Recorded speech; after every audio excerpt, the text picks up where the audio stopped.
You're in the Paracast, the gold standard of paranormal radio. And now, here's Gene Steinberg. With Gene and with Chris, we're back at the Paracast with lots of fancy stuff to talk about. Later in the episode, we'll be joined by Mack Maloney, and we're going to go beyond Area 51. For those of you who haven't even gotten to Area 51, you know, right now it's time to go beyond Area 51, see what it leads us. But one thing that's ever present in the UFO and paranormal fields is dissension in the ranks. You know, organizations splitting off from other organizations, rival organizations starting, stopping. You know, if we go back to the early days of MUFON, Chris, didn't it start off pretty much as a splinter group for APRO? Yeah, it did. And down through the decades, we've seen this time and time again.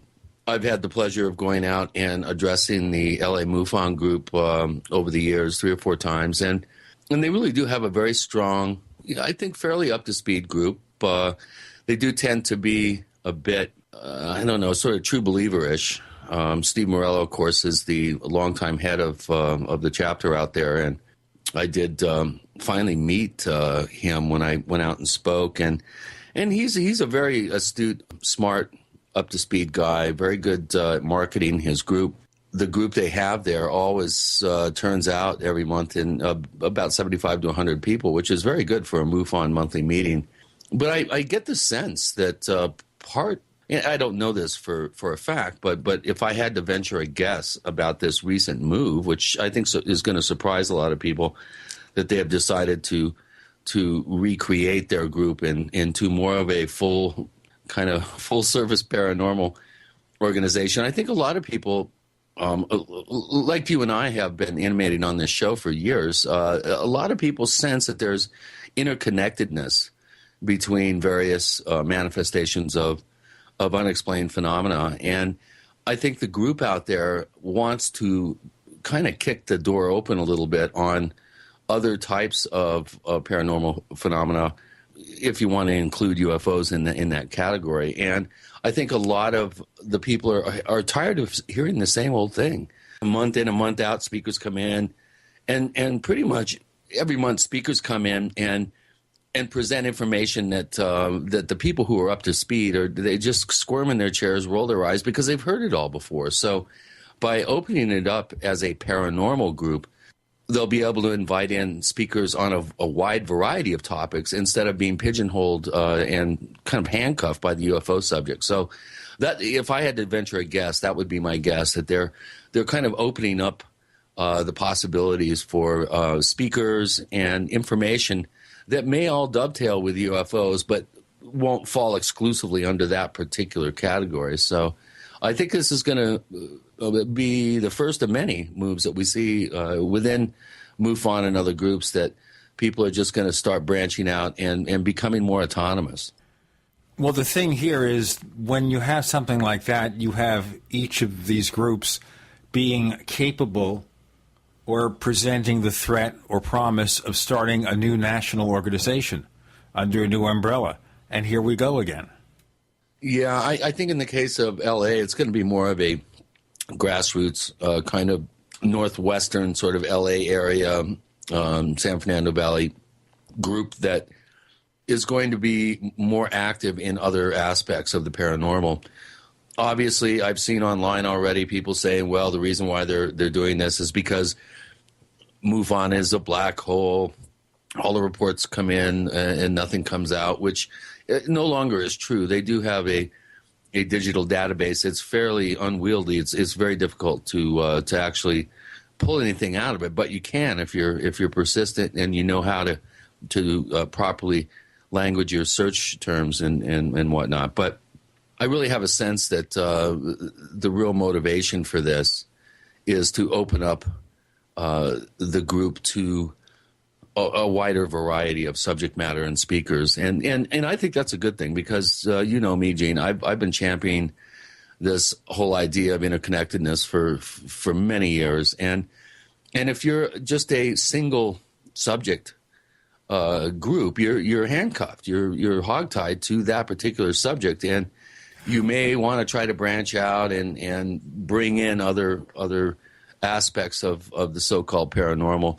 But the national organization has some pretty strict guidelines and bylaws about that. And I think that we're going to be seeing more groups spinning off. Obviously, the political problems that MUFON has undergone, some of the controversy around Robert Bigelow, some of the kind of tempest in the teapot about the latest director and his mile-high flights. And I'm not worried about his business. I don't care what he does for a living, as long as it's legal. But they all roll up into a big sort of negative column in the equation. And well, obviously, politically correct, that's not. I mean, people don't talk about it in public that much. But someone who does something like that, it adds to the controversy faced by the organization. But there's another issue, too.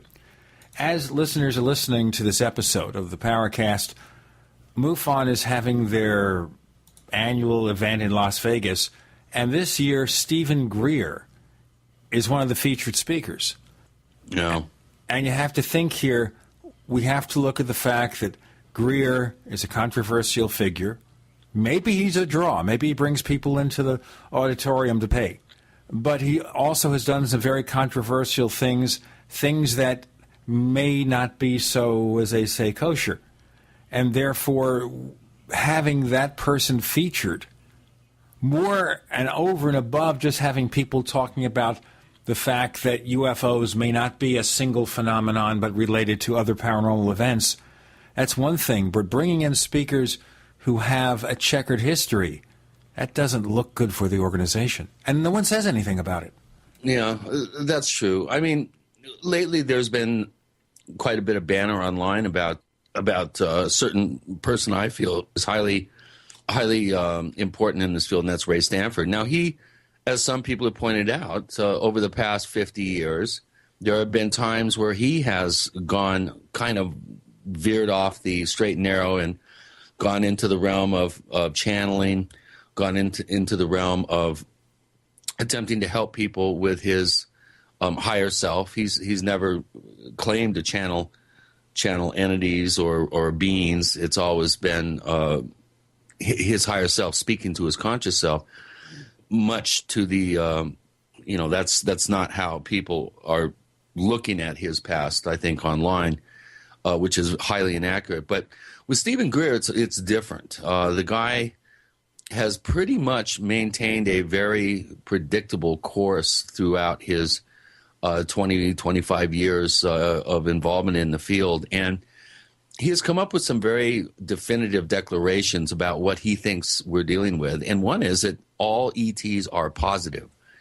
And there is just volumes of information that show how this particular slam dunk sort of case closed, slam the door thinking is incorrect. And we do have other things going on. For instance, he equates all abductions with the U.S. military.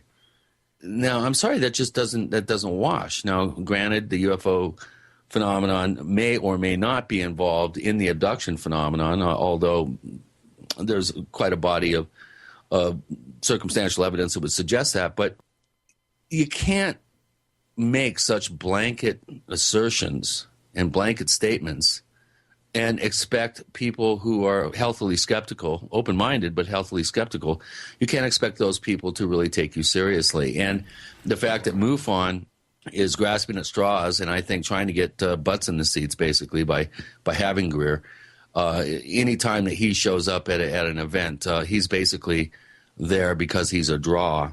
We have to draw this to a close, and it's a valid point of discussion which will continue on future episodes. Meantime, Mack Maloney returns to the Paracast. He's author of a new book called Beyond Area 51. Let's check it out. You're in the Paracast.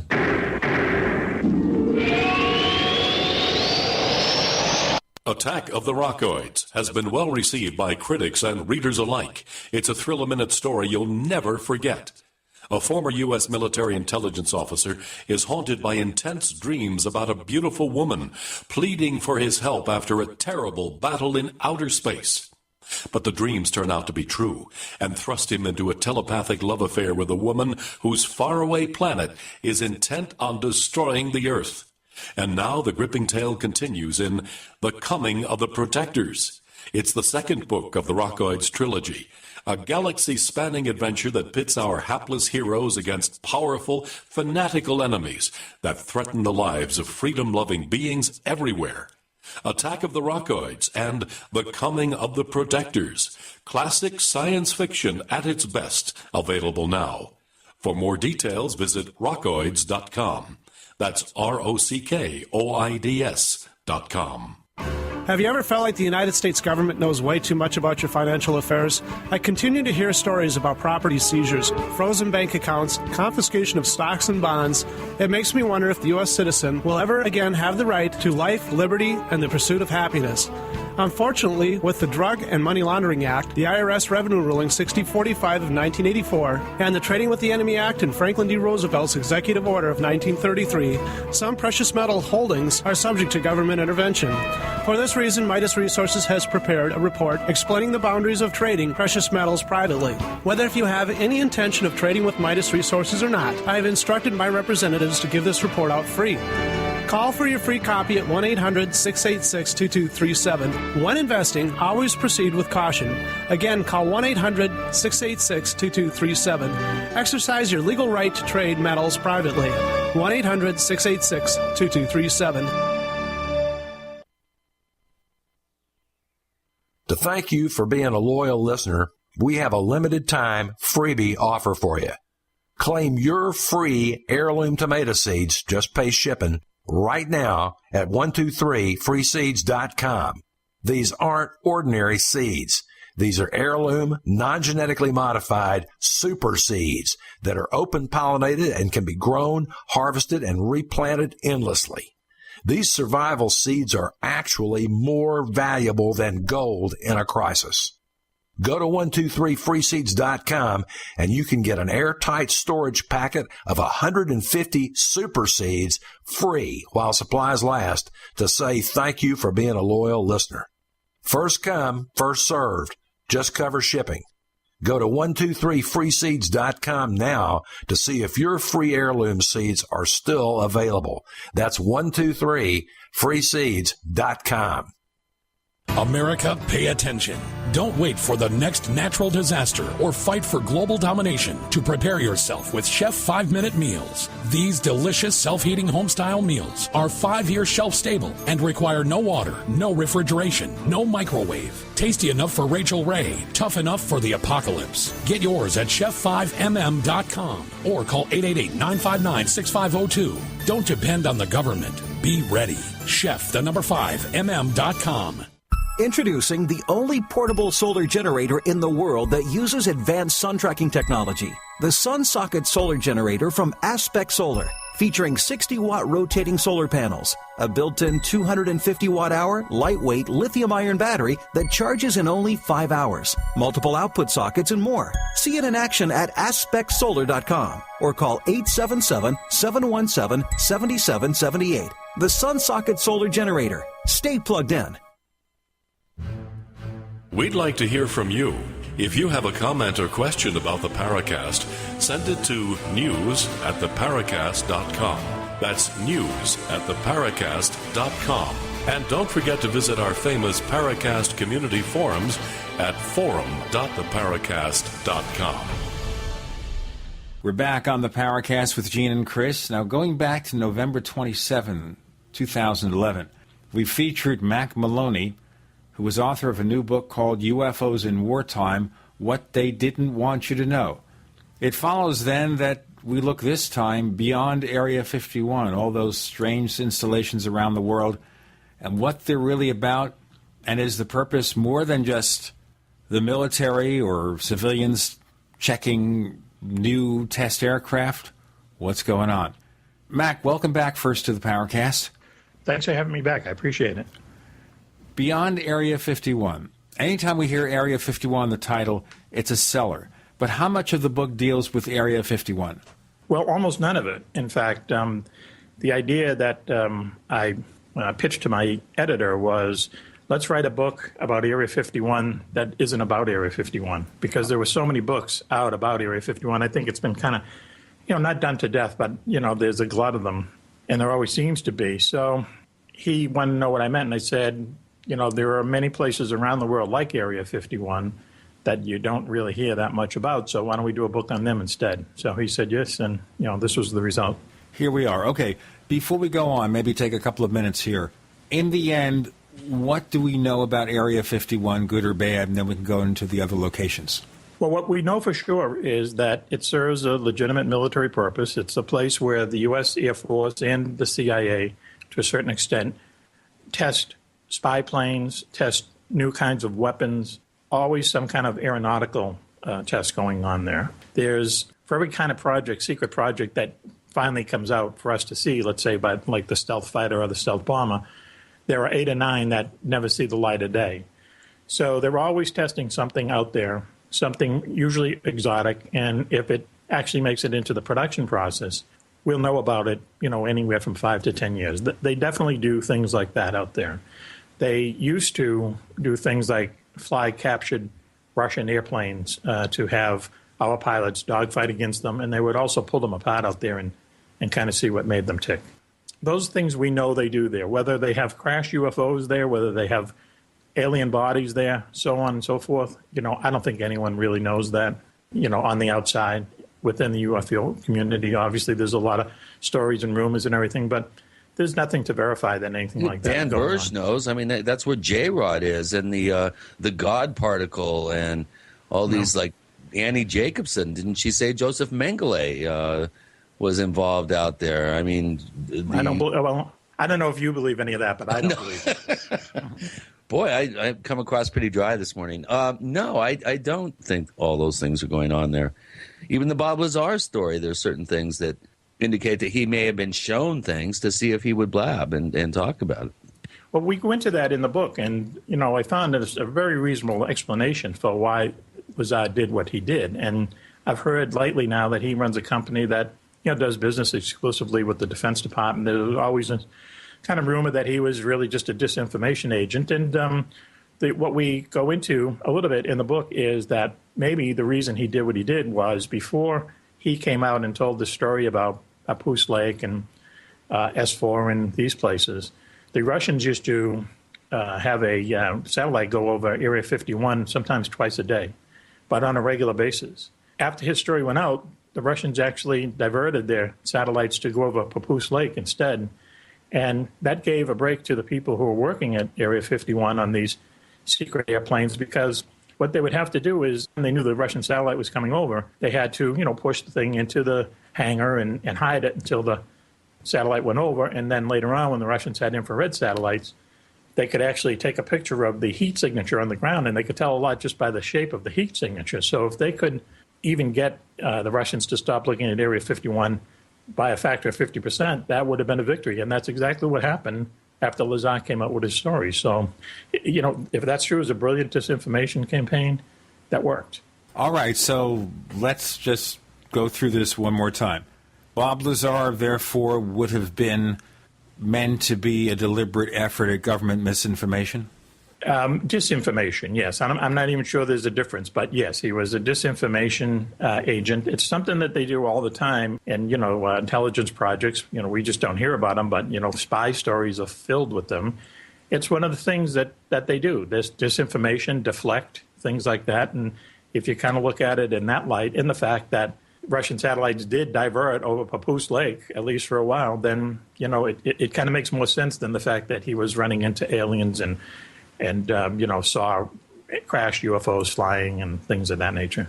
Unfortunately, people take Lazar seriously. Some do. Some feel he was an honest broker who got involved in something maybe a little bit over his head. Maybe he got in over his head at being a government agent, but people have told me, and I don't think it's any big dark secret now, that he runs a company that deals with the Defense Department, buying and selling certain items that, aren't readily available on the open market. So, I mean, if he was someone who was who he claimed he was, the Defense Department certainly wouldn't be doing business with him now. Well, that's something. That's an indication there of fakery. But is there any chance, any possibility at all, that the goings-on at Area 51 do involve our paranormal universe? Well, in a way, I'd like to think so, but, I just didn't see any concrete evidence. Of course, there's a lot of evidence out there that is not concrete, but I've known people who have been out there. I know people who have flown out of there. I know the person who used to be the public affairs officer for the place. And, of course, when you ask these people questions, they're not going to tell you, what, if there are UFOs out there or not. But there just doesn't seem to be any kind of concrete evidence that anything is going on out there that has to do with the paranormal. Now, are we flying things that may, look like UFOs when they're airborne at night? Sure, anything is possible. Who knows what kind of an advancement they had, aviation-wise out there. But, there's just no evidence now or in the past that indicates that anything is going on at Area 51 other than, testing of top-secret aircraft. Okay. Now, in looking at these other installations around the world going beyond Area 51, are they also strictly places to do military testing, or is there something more exotic than the conventional? Well, that's the thing. That's what we tried to look into. And we just present evidence, and, the reader, for the most part, has to make up their own mind. But I can tell you that these bases, some of them are military bases, some of them are just areas like the St. Louis Valley, where no matter what they're doing out there, every one of these places, with the exception of two, has some kind of a UFO history to it. And that in itself, I think, is very interesting. A lot of the secret bases are bases where they do highly classified work here in the United States, Kirtland Air Force Base being one in New Mexico, Homestead Air Force Base that used to be down in Florida, places like that, and certainly the bases that surround or bracket the St. Louis Valley in Colorado. They all have highly classified things going on, and yet they all have this kind of history of UFO sightings, people spotting UFOs, people seeing planes, disappearing, all kinds of stuff. And we'll have more kinds of stuff coming right up. Lots of stuff to present with Mack Maloney. I'm Gene, and he's Chris. You're in the Paracast.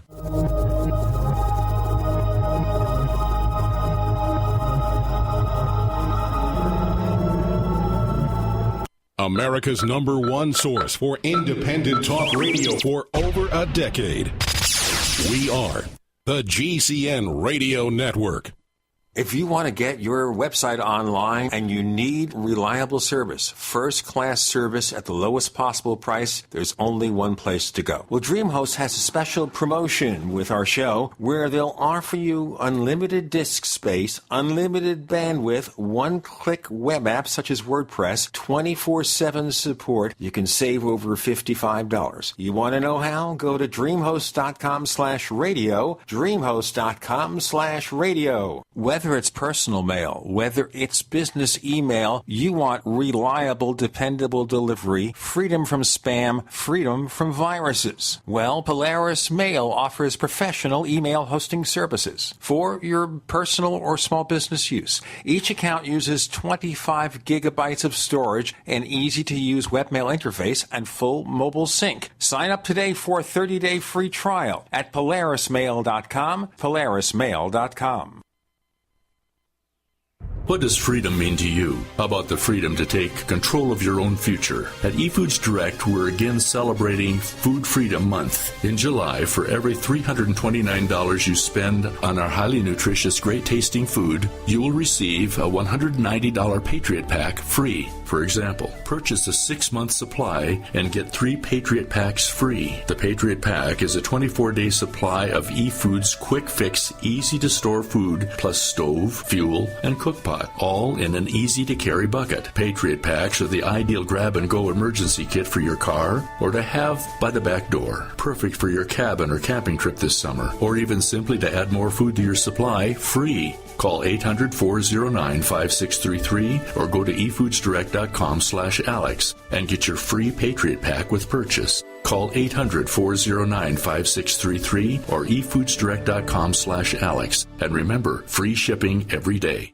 Ouch! My back is out again. Hi, Dr. Ortman with Wellspring Spinal Care. If you're experiencing neck, mid, or lower back pain, this information is for you. One of the complaints that I hear is patients receive their typical adjustment, only having to repeat them as the pain returns. Putting the bones back in place is only half of the battle. At Wellspring Spinal Care, we have the entire solution. We use the NUCA approach, utilizing three-dimensional x-rays and gentle touch technology to deliver specific correction. We then design a custom nutritional supplement program which provides essential nutrients targeting the areas of concern. With a NUCA approach and proper nutrition, you'll be on your way to a faster and more permanent recovery. To get you on the road to wellness, visit drortman.com. That's drortman.com. Or call us today, 952-303-9124. That's 952-303-9124. Wellspring Spinal Care, chiropractic done right.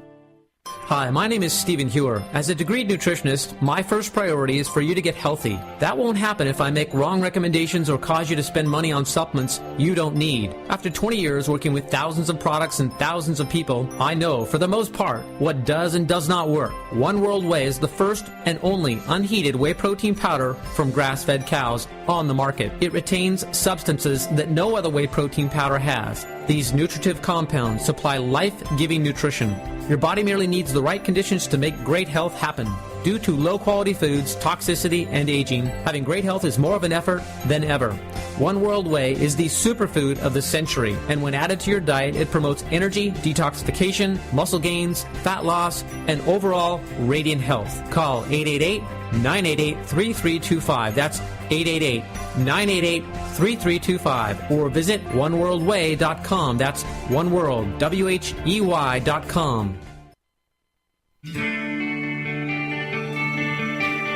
This is Jerome Clark, author of the UFO Encyclopedia and other books.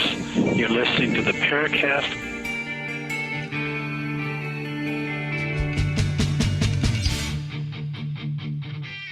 With Gene and Chris, we've got Mack Maloney. We're looking beyond Area 51 to other installations around the world that may serve the same purpose or some more intriguing purposes. But with the rumors still existing in the UFO field that somewhere we are looking over the wreckage of a crashed UFO, is there any evidence anywhere that such a thing is happening? No, there's no concrete evidence, no. We have a story in there that, I've been following for a few years, and we looked into it for the book about, it's semi-famous, about Jackie Gleason and Richard Nixon at Homestead Air Force Base. The story goes that back in 1974, Nixon discovered that Gleason was a huge UFO fan, which he was, brought him to a hangar at Homestead Air Force Base and supposedly showed him a crashed UFO and also the bodies of the occupants. There's some interesting threads of evidence for that. But, we just kind of report what the story is, and people really have to kind of make up their mind whether it's true or not.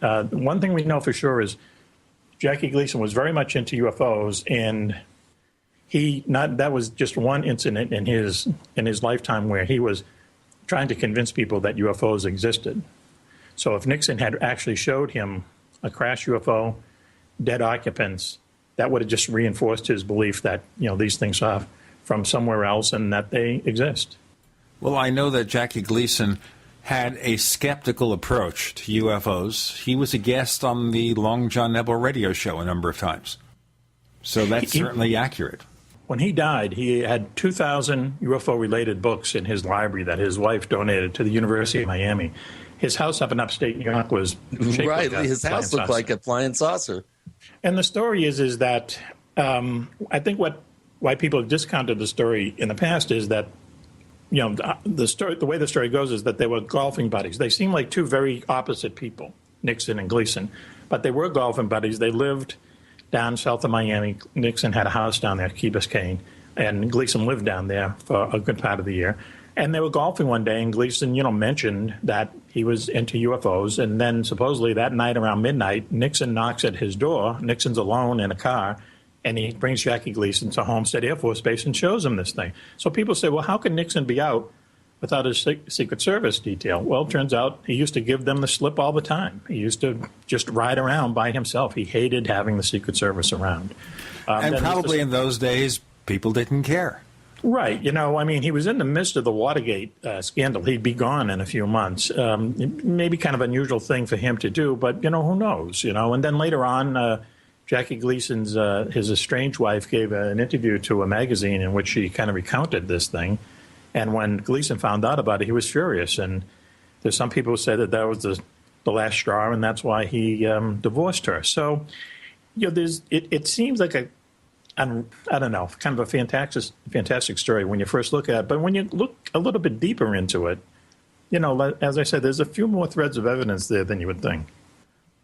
Okay, but how do we prove such a tale today? I don't know. I don't know. I do know that, the way that the book is constructed, the first chapter, I go out and have a few beers with a friend of mine who works in the intelligence agencies, works with the intelligence agencies, someone I've known since grade school. I asked him, can you please kind of guide me, here and there. I would send him portions of the book once I had written the first draft, and I asked him, can you tell me if I'm too far off here, and so on. And he also agreed to meet with me after the book was completed. And someone said the other day that he's like Marley's ghost walking with me through the Christmas Carol. But it isn't quite like that. But he pops up every once in a while to just give kind of like the intelligent community's view about different places we talk about. Let me ask you very quickly. This is a real guy. Yes. Oh, yeah. Okay, absolutely. Because sometimes people have these alter egos in books. No. Real guy, and just someone, as I say, grew up in the hood in Dorchester with him, and I went my way and he went his, and we got back together, and we hooked up again. And he was someone who had spent 25 years in the Army, a lot of it in Army intelligence, and now, works for the three-letter agencies. And he told me that he was at MacDill Air Force Base in Florida, and that someone had told him that whatever was at Homestead had been moved to MacDill. Now, is what was at Homestead the flying saucer in the bodies that Jackie Gleason was shown by Richard Nixon? I don't know, but something very, very secret moved from Homestead after Hurricane Andrew really basically blew it off the map, and now is at MacDill. So whatever it is, it's there. Okay, what about something like Roswell? If there was a crash of a UFO at Roswell, where would the wreckage be now? What about the bodies of aliens?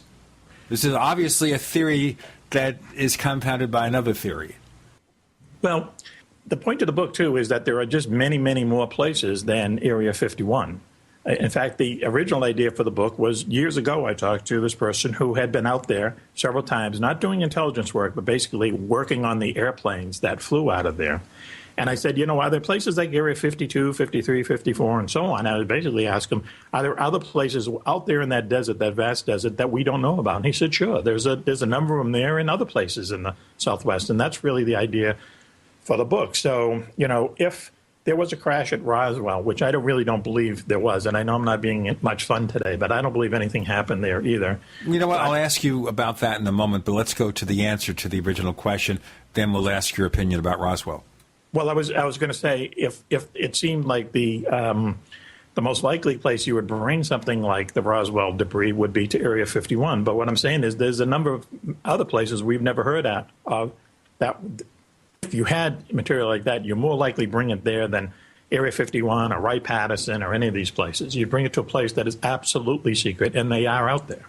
For example? Well, one place which is very unusual, is a place called Tonopah Test Range, or Tonopah Air Force Base. It's in the middle of Nevada. It's about 100 miles north of Area 51, also known as Tonopah Air Force Base. This is the place that in the 70s, they tested the stealth fighter in complete secrecy for 10 years. They only flew it at night. Everyone who was at the base was under strict security concerns. Anyone who in the small town nearby who knew about it kept their mouths shut. There was a lot of people involved in this, and not one bit of information ever leaked out about the stealth fighter until it was very close to being revealed anyway. The stealth fighter has been out of Tonopah now for almost 15 years. But they have this huge infrastructure there that was built simply to hide classified projects. It's still there, and as someone once told me, keeping things top secret is very expensive. So it isn't like the government is going to go build another place when they have a place on the map that they know they can keep something secret. So if I was in charge and I had debris from a UFO and I wanted to be absolutely secret, one of the places I would consider is definitely Tonopah Test Range. All right. But let's go back to the next question that follows. Roswell, what do you think happened? Was it a mogul balloon like the Air Force says, or what? Yes, I think it was. It was something that, I mean, there was a cover-up, but the cover-up involved sending these balloons over Russia with acoustic devices on them to see if the Russians were testing nuclear weapons. At the time, Russia was not quite our ally, but they weren't our enemy, and that would have been inconvenient if they knew we were spying on them. They didn't want anyone to know that we had this capability. So I suppose when one of them crashed, someone had the bright idea to say, well, we can't say it was one of these spy balloons, so we'll say it's a flying saucer, because flying saucers had just been, quote unquote, discovered, just not even 2 weeks before by Kenneth Arnold. So, that raises an interesting question, and we'll go into it in the next segment before we go back to the secret bases, and that is how often we have done things in secret and made people believe it was really a flying saucer. In other words, reverse secrecy. Or to put it more precisely, some sort of government disinformation working to a different goal. And by the way, if you want to reach us, you can check us out on Twitter, where you can send us a tweet. We're known as the Paracast. Once again, we're known as the Paracast on Twitter. Or just check out our site, theparacast.com. Once again, that is theparacast.com. Pay us a visit. Mack Maloney joins us. The book is Beyond Area 51. With Gene and Chris, you're in the Paracast.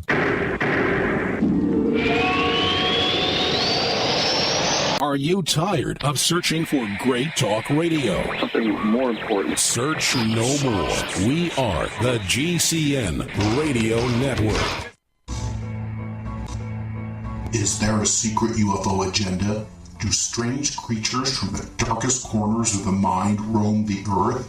Is there evidence for mind control, time travel, or devious government conspiracies?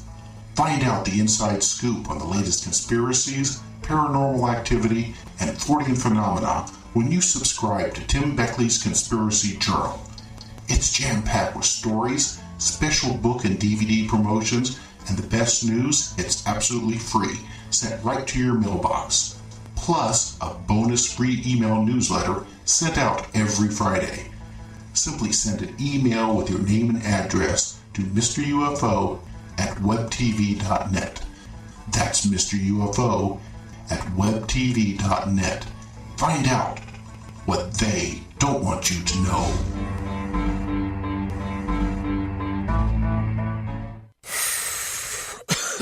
Are you still a traditional smoker? Now experience a new lifestyle and try vaping with e-cigarettes by LeSig. Imagine no ashes, stains, nasty smell, or coughing and hacking. With LeSig e-cigarettes' revolutionary microelectronic technology, rechargeable battery, and unique replaceable cartridge, you'll get all the benefits and satisfaction of smoking without the hazards. Choose your taste from a wide variety of our new American-made Vaporeate e-liquids at LeSig.com. And LeSig smokes the competition by serving thousands of worldwide customers with real people customer service, fast, free, same-day shipping, and a 30-day warranty and satisfaction guarantee. So are you ready for a new vaping lifestyle? Then call 870-518-4307. That's 870-518-4307. Or visit LeSig.com, spelled LECIG.com. LeSig e-cigarettes for today's modern smoker. Nutritious food is real body armor. It builds muscle, burns fat, improves digestion, and feeds the entire body the nutrients it needs. Did you know the U.S. government banned the hemp plant from growing in the United States and classified it as a Schedule I drug to hide it behind the marijuana plant? People have been confused about this plant for over 80 years, and many still don't know what hemp is. So now you know hemp is not marijuana, and marijuana is not hemp. They are different varieties of the same species. Hemp HempUSA.org wants the world to know these basic facts and to help people understand that hemp protein powder is the best kept health secret you need to know about. Remember, hemp protein powder contains 53% protein, is gluten-free, anti-inflammatory, non-GMO, and is loaded with nutrients. Call 888-910-4367, 888-910-4367, and see what our powder, seeds, and oil can do for you. Only at HempUSA.org. Digestive health is the key to wellness and elimination of toxins. That bears repeating. Digestive health is the key to wellness and elimination of toxins. And Pro EM1 Daily Probiotic Cleanse is the key to digestive health. Pro EM1 is a powerful liquid probiotic, strong enough to cleanse, gentle enough to use every day. Pro EM1 is dairy, wheat, and soy free, contains all natural and certified organic ingredients, contains no preservatives or animal products, supports a healthy digestive and immune system, supports weight loss, improves absorption of food nutrients, aids in controlling yeast infections, is never freeze-dried, and uses 3 groups of live, viable, beneficial microbes to cleanse and remove toxins. Order Pro EM1 Daily Probiotic Cleanse at Terraganics.com, spelled Terraganix.com, Terraganics.com, or call toll-free 866-369-3678. That's 866-369-3678. Pro EM1, the raw probiotic.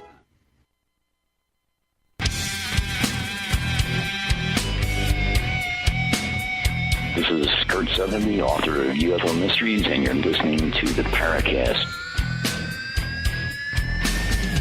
The book is Beyond Area 51. The other installations you may not have heard about where secret things are going on with Gene and Chris. Okay, so you get the point, Mack Maloney, of what I'm saying, that maybe the military, our government, has used flying saucers as an excuse to cover up perfectly conventional testing. Yeah, I think absolutely they have done that, because there's been stories in the past, they're not in this book particularly, but where they would test a new spy plane or something, and they would actually fly it over a city in the daytime just to see how many people would see it, just to see what their visibility factor was for this new airplane. And then, but people would report it as UFO, and, with the ridicule factor attached to UFOs, the story would just die out in a few days. Let me ask you the obvious question then is, do you believe there are UFOs? I absolutely believe there are UFOs. I mean, UFOs exist. People see them all the time. There's something like 1,000 reported around the world every month. And, some of them, or a lot of them are, turn out to be kind of conventional answers. But there's a good percentage that no one can explain them at all. They've been caught on film. Airline pilots see them all the time. Fighter pilots, military pilots see them all the time. They just can't talk about them. We see them all the time. It's just that, UFOs exist. We just don't know what they are or where they come from. And I don't believe the military knows where they come from either. They may know more about them. They might have more like footage of them and evidence of them. But I don't believe that they know where they come from any more than we do. Let's go back to the bases. Okay. Now, are all the bases you're talking about in the book already known, or did you discover some new ones? Well, I didn't just discover any new ones, that's for sure, but they are certainly underreported or never reported on at all, because Area 51 always seems to get all the press, which there are some people who believe that's just the point. Area 51 is the most well-known secret base in the world, and it deflects once again from these other places. Just ones that I didn't realize, existed. Pine Gap in Australia, I had no idea how extensive that place was. We try to find Britain's Area 51, and with the help of Nick Fern and Nick Pope, we come up with like a top 10, and we go right down the evidence, and we think that we have found it at a place called Rudlow Manor, which just happens to be near Stonehenge. There is a very strange place in China called Hunging Tang, which, is just almost impossible to figure out exactly what's going on there, but a lot of people think it has to do with UFOs. Of course, in Russia, there's Kapustin Yar, which is another very strange place. It's kind of like a combination Cape Canaveral and Area 51. They do regular conventional rocket blast-offs there, but they also have nuclear weapons and exotic weapons there, and that place has a very long UFO history. So I'm sure there are other secret bases out there that, certainly we didn't discover them, and I think it would be very hard to discover them. But as my spook friend tells me at the end of the book, and the book has kind of a surprise ending, even though it's a nonfiction book, if they want to hide something that is really, really, really deep, deep secret, they might not hide it at a secret base. They might just hide it in plain sight, because in the end, that's the best way and the best place to hide something like that. Chris, you want to pick up on some questions? Well, obviously, Mac, when we look at Area 51, the first thing that comes to mind is it's, as you mentioned, it's a red herring. It's like a way to focus attention onto a place that is, obviously secret. But I think it's really important to underscore what you were saying, is that there are things going on elsewhere. What were some of the most impressive locations that you list in your book and that you've researched and investigated? Well, the one that really struck me was Aztec down in the Caribbean. Now, this is a place that that's an acronym, and it's people call it the Navy's Area 51, and Navy really has an interesting history with UFOs, because when people talk about UFOs, want to complain to the military about UFOs, it always goes to the Air Force, because they're the Air Force. But the Navy always kind of gets a pass on it. But we know that they have never released any UFO files, even going back to World War II. So I was kind of surprised to find out that they had built one of their most secret bases literally right in the middle of the Bermuda Triangle. And it's on the island of Andros in the Bahamas. It's this highly secret place that is next to a ocean trench called Tongue of the Ocean.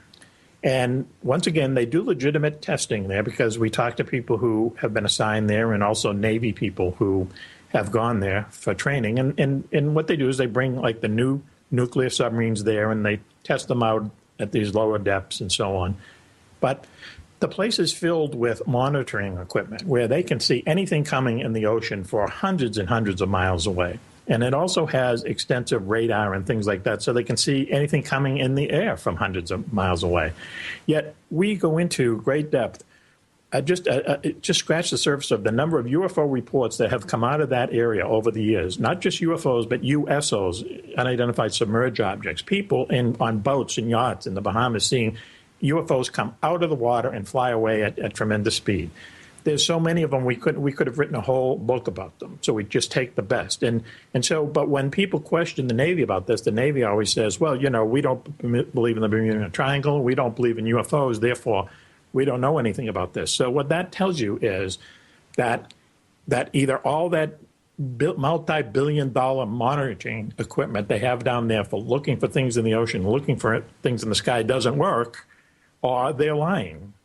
They have to know all of this activity down there, because they're wired for sound everywhere down there. So I think that's a very, very interesting place. Why would this place that tests nuclear submarines, why would there be so many UFO sightings around it over the years? Once again, it's one of these bases that it's secret and has a long UFO history attached to it. Chris? I was going to mention that, Mac, also that area around the northeastern corner of Puerto Rico, around El Yunque, I believe is the name of the mountainous region there, the park that's there. Quite a number of UFO sightings. The continental shelf drops off really dramatically right off the coast of Puerto Rico there. And like Andros, what do you think about the possibility of underground facilities, or underwater, in this case, facilities there? Do we have any sort of smoking gun evidence to suggest that we have an infrastructure underwater in that area? Well, I didn't see any smoking gun evidence. I know Bill Burns, who I talked to when we put the book together, I know that he believes that there could be underwater tunnels there that actually bring submarines through into these secret bases that might be located under Andros Island. With any kind of secret base like that, we're only going to know a fraction of the story. And, really, who knows what's going on at these places? But any evidence of, UFOs or anything like that at the Navy's quote-unquote Area 51, we couldn't find anything like that. But the interesting thing, again, just to repeat myself, is that so much UFO activity goes on near Andros Island, and I agree with you, down near Puerto Rico, too. But so much goes on around Andros Island, and we just got so many newspaper reports and stuff that for the Navy to say that they don't realize this stuff is happening, they have to be misleading us because they'd be almost too stupid to do what they do if they didn't see this stuff happening. Well, you can't assume anything, but on that particular assumption, one would hope that our Navy is a little bit more vigilant than they claim to be. I agree with you. Of course, you also wonder at a time where military budgets are not increasing as much as they used to, whether these various secret bases are being closed down, or maybe they fund them through a different method, so the budget that we are aware of, the public budget, isn't involved, like a black budget or something like that. Where do you hide the money? In $900 toilet seats, as someone once said? Well, yeah, we'll have to get the answer to that question in a moment.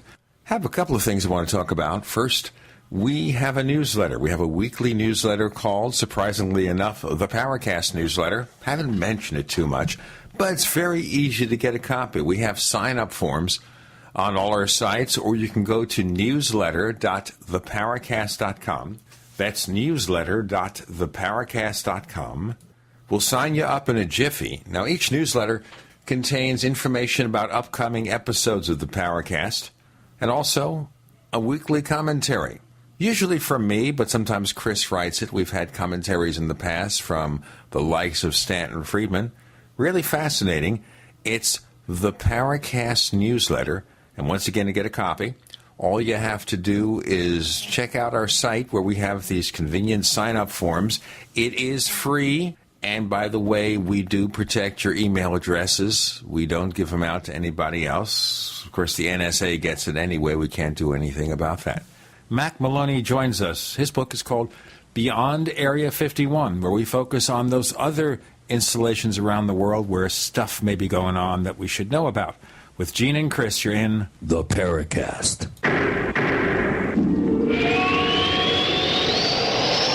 The GCN Radio Network, providing the world with hard-hitting talk radio. GCN. Great talk radio starts here.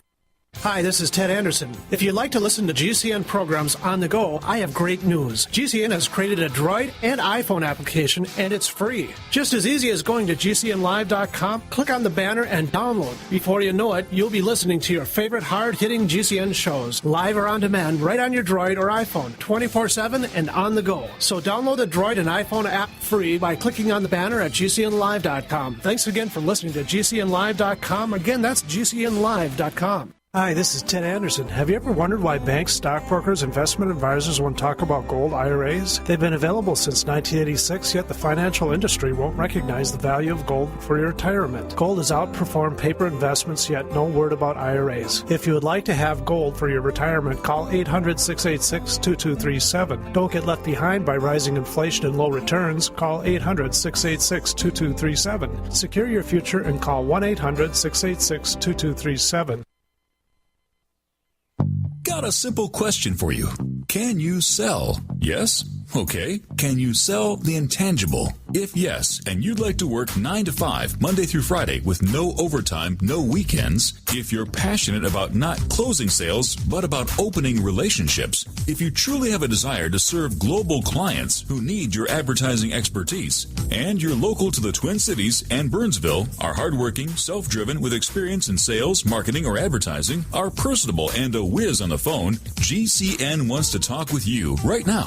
GCN, the Genesis Communications Network, is one of the largest independent talk radio networks in the world, and we're hiring right now. We offer benefits and an excellent commission structure. Experience preferred, but we'll train the right person. Is that you? Submit your resume today to advertise@gcnlive.com. Again, that's advertise@gcnlive.com. Come work with the Genesis Communications Network, an equal opportunity employer.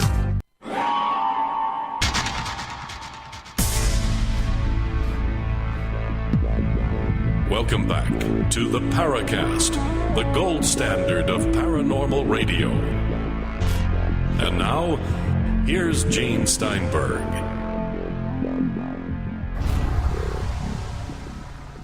With Gene and Chris on the Paracast, we're talking about the new book from Mack Maloney called Beyond Area 51. And we're not just going beyond, we're going beyond, and way beyond, or something of that nature. I haven't really gotten a handle on how far beyond, or maybe we're going one step beyond. Is that a possibility? You know, you ever heard of that TV show, One Step Beyond? I used to watch it all the time. All right, so I guess the issue we're kind of focusing on here is, what about hiding the money or having to cut back? Well, I don't think they cut back. There are black budgets that they hide all the time. A special select committee of senators, and I think people in the House can vote on these things, but they're always in secret. Supposedly, the CIA's budget is something like $35 to $40 billion a year.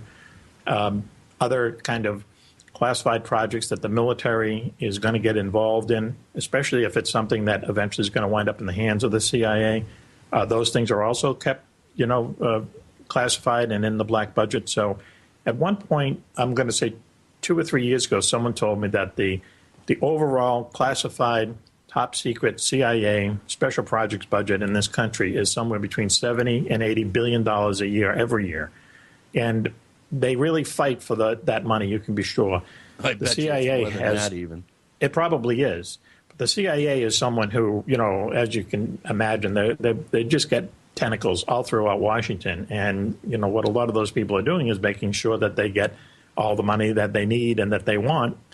I doubt if they're going to be cutting back these days on anything having to do with classified programs, especially when it's anti-terrorism, things of that nature.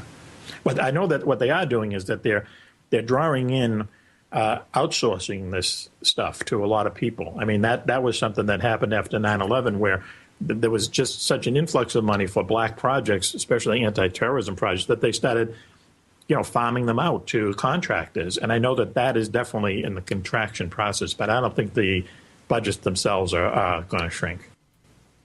Okay, Mack, and all the work you've done in checking out these alleged secret military bases, did you ever find any stories about such bases that, didn't quite pass muster, did not appear to be real? You mentioned in an earlier segment how, for example, the stories about Bob Lazar indicate that, and I should point out to our listeners first that Mack has a fairly extensive section on this subject in the book Beyond Area 51. You basically said earlier that what Bob Lazar claimed wasn't true, that perhaps he was a disinformation agent. Right. Well, the story about Kirtland Air Force Base and also Dulce Mountain, which are entangled, I can tell you that there's nothing happening at Dulce Mountain. A lot of people in the UFO community believe that there are 50,000 aliens living inside this mesa in New Mexico, that they have some kind of mind control over us, that they're breeding us to become slaves on their slave farms on the moon and Mars. As crazy as that sounds, there are a number of people who believe that. Books are written about it, lectures are given about it, DVDs are produced about it, authors are interviewed about it.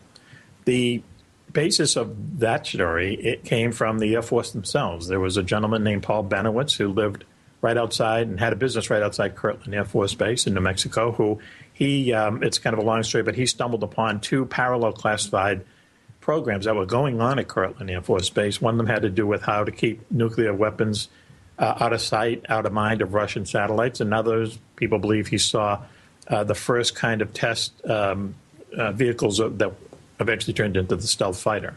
He reported this to the Air Force thinking that they had some kind of UFO connection, and instead of the Air Force just sitting him down and having him sign a security document, which many people do every year, and telling him, you've come upon something classified, please don't talk about it for the security of the country. Instead, they started feeding him disinformation to get him off track. And some of the disinformation that they fed him, this is the Air Force security people at Kirtland Air Force Base, turned into these fantastic stories of aliens living in Dulce Mountain, and that, aliens were doing cattle mutilations and so on and so forth. And to the point where they actually drove him insane. He was institutionalized at least twice.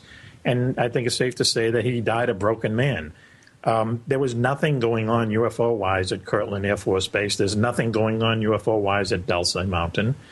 This was just another disinformation campaign that they chose to use instead of, as I say, taking the sensible, civilized route and just bringing this guy into their confidence a little bit and having him sign a national security document.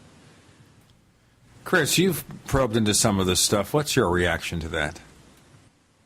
Well, I agree. I think I agree generally with what Mack's saying, but, having been pretty close to a number of investigators that have looked into the Benowitz case from all the way back in the early 80s, actually, there were a number of photographs that he took. His trip up to Dulce with, I think it was Captain Edwards, if I remember correctly, from the Air Force, aboard a helicopter with special film supplied by the CIA. Kind of a little interesting aside there. They did happen upon some pretty interesting aerial activity. And in Chris Lambright's book, X Descending, he reproduces some very, very high-res versions in color of some of the objects that Benowitz photographed over the Coyote Canyon Manzano weapons storage facility, which you alluded to before, that do have some pretty interesting plasma, ionized plasma effects on the outside of the craft.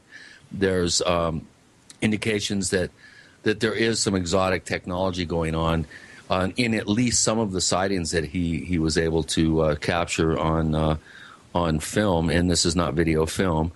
And some of the large format photographs from the trip up to Dulce are pretty interesting, of an object that closed in on the helicopter at pretty close range. So there are some interesting elements about the Benowitz case that you can't just kind of throw it out with the bathwater, so to speak. But in terms of what is going on underneath Archuleta Mesa that straddles the border just north of Dulce, it straddles the border with Colorado and New Mexico, and Project Gas Buggy, which was the explosion on December 10th, 1967, of a 29-kiloton nuclear device that was exploded in an attempt to free up gas deposits located about 20 miles outside of Dulce. There are some interesting indications that there is some sort of underground presence there. My personal hypothesis is that the Jicarilla Apache were paid off to bury some very noxious, illegal nuclear waste on their reservation, which may account for the very dramatic increases of environmental cancer cases in the population around there. So, if you read Project Beta, Greg Bishop's book, if you speak with Ron Regehr, who is fairly close to Benowitz, right when all this stuff was going on in 80, 81, 82, there is tantalizing hints that he had stumbled onto something that may not have involved the U.S. government. So we can't just totally debunk and whitewash the whole case, at least in my opinion. And when you look at Anthony Sanchez and his book on Dulce with the geologists hired by the government to find suitable sites for underground facilities in the 40s, and they stumble on the alien base under Dulce, that sort of thing is. It sounds like a good screenplay, but I don't think it has any sort of real. There's no evidence to back it up, and really, right.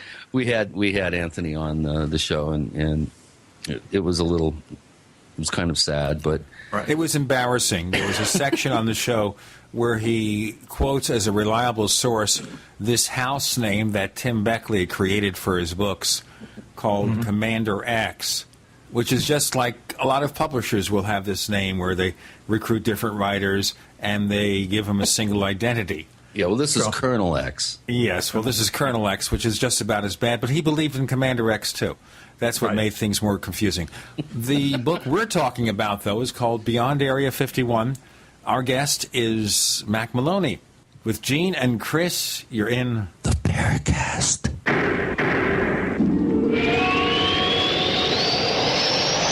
Attack of the Rockoids has been well received by critics and readers alike. It's a thrill-a-minute story you'll never forget. A former U.S. military intelligence officer is haunted by intense dreams about a beautiful woman pleading for his help after a terrible battle in outer space.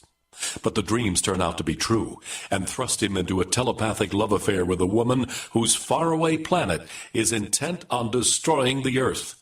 And now the gripping tale continues in The Coming of the Protectors.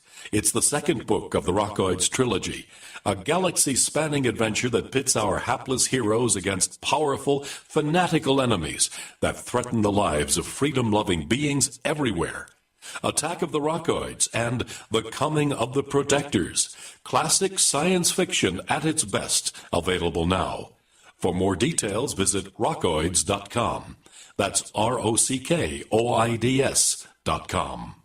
Gold. If you listen to the radio, watch TV, or surf the net, you're hearing about gold. Eventually you will ask yourself, is gold right for me? The answer might surprise you. We protect ourselves and our families from many things. Do you have medical insurance? Is your home insured? Do you carry life insurance? How about financial insurance? If you own gold, then the answer is yes. If you don't own gold, the question is, why don't you have financial insurance? We put our faith in things we trust. Do you trust the dollar? Do you trust the economy? Do you trust the government? Gold has always been something you can trust. For thousands of years, people have put their faith in gold. Where will you put your faith? Now's the time to protect yourself and your family. Call Midas Resources today at 1-800-686-2237, extension 242. 1-800-686-2237, extension 242. And ask for Jim Parker. Let me help you get started today. 1-800-686-2237, extension 242. Wouldn't it be nice to have one product that replaces more than 10, saving you space, time, and money? HempUSA.org has a complete full-spectrum vitamin mineral detox formulation called Micro Plant Powder Gold. Micro Plant Powder Gold contains 101 vitamins, minerals, probiotics, and iodine. Has a 100-year shelf life and is a perfect addition to any storage shelter. Make Micro Plant Powder Gold your choice. Call 888-910-4367 or visit HempUSA.org today.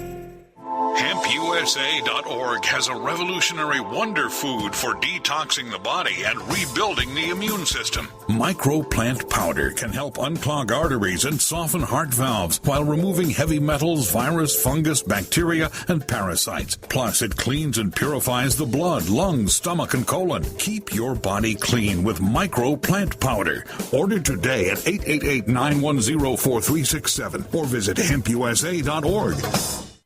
Virtually anyone can hack your cell phone and track your calls, your texts, your emails, your every movement, but only if they can detect a signal. Stay one step ahead of hackers and Big Brother with a Blockit Pocket, a custom-made pocket infused with pure silver that creates a complete Faraday enclosure for your cell phone. For free shipping to the lower 48, visit blockitpocket.com or call 888-315-9618. blockitpocket.com, enhancing health and privacy. Stop wasting countless hours scouring the web for survival gear when you can visit GearUpCenter.com. We specialize in the latest, most innovative products you can't find anywhere else. Products like the Crowville Multi-Tool, aquaponics systems, and our fully loaded bug-out survival trailer. Tim Ralston here. I created Gear Up Center to bring you the latest quality-tested survival gear at the best price. Be sure to catch me again next season on National Geographic's Doomsday Prepper, where I'll be demonstrating my new Excalibur shotgun adapter system. Get the gear your life can depend on at GearUpCenter.com. And remember, prepare for the worst and hope for the best. We'd like to hear from you.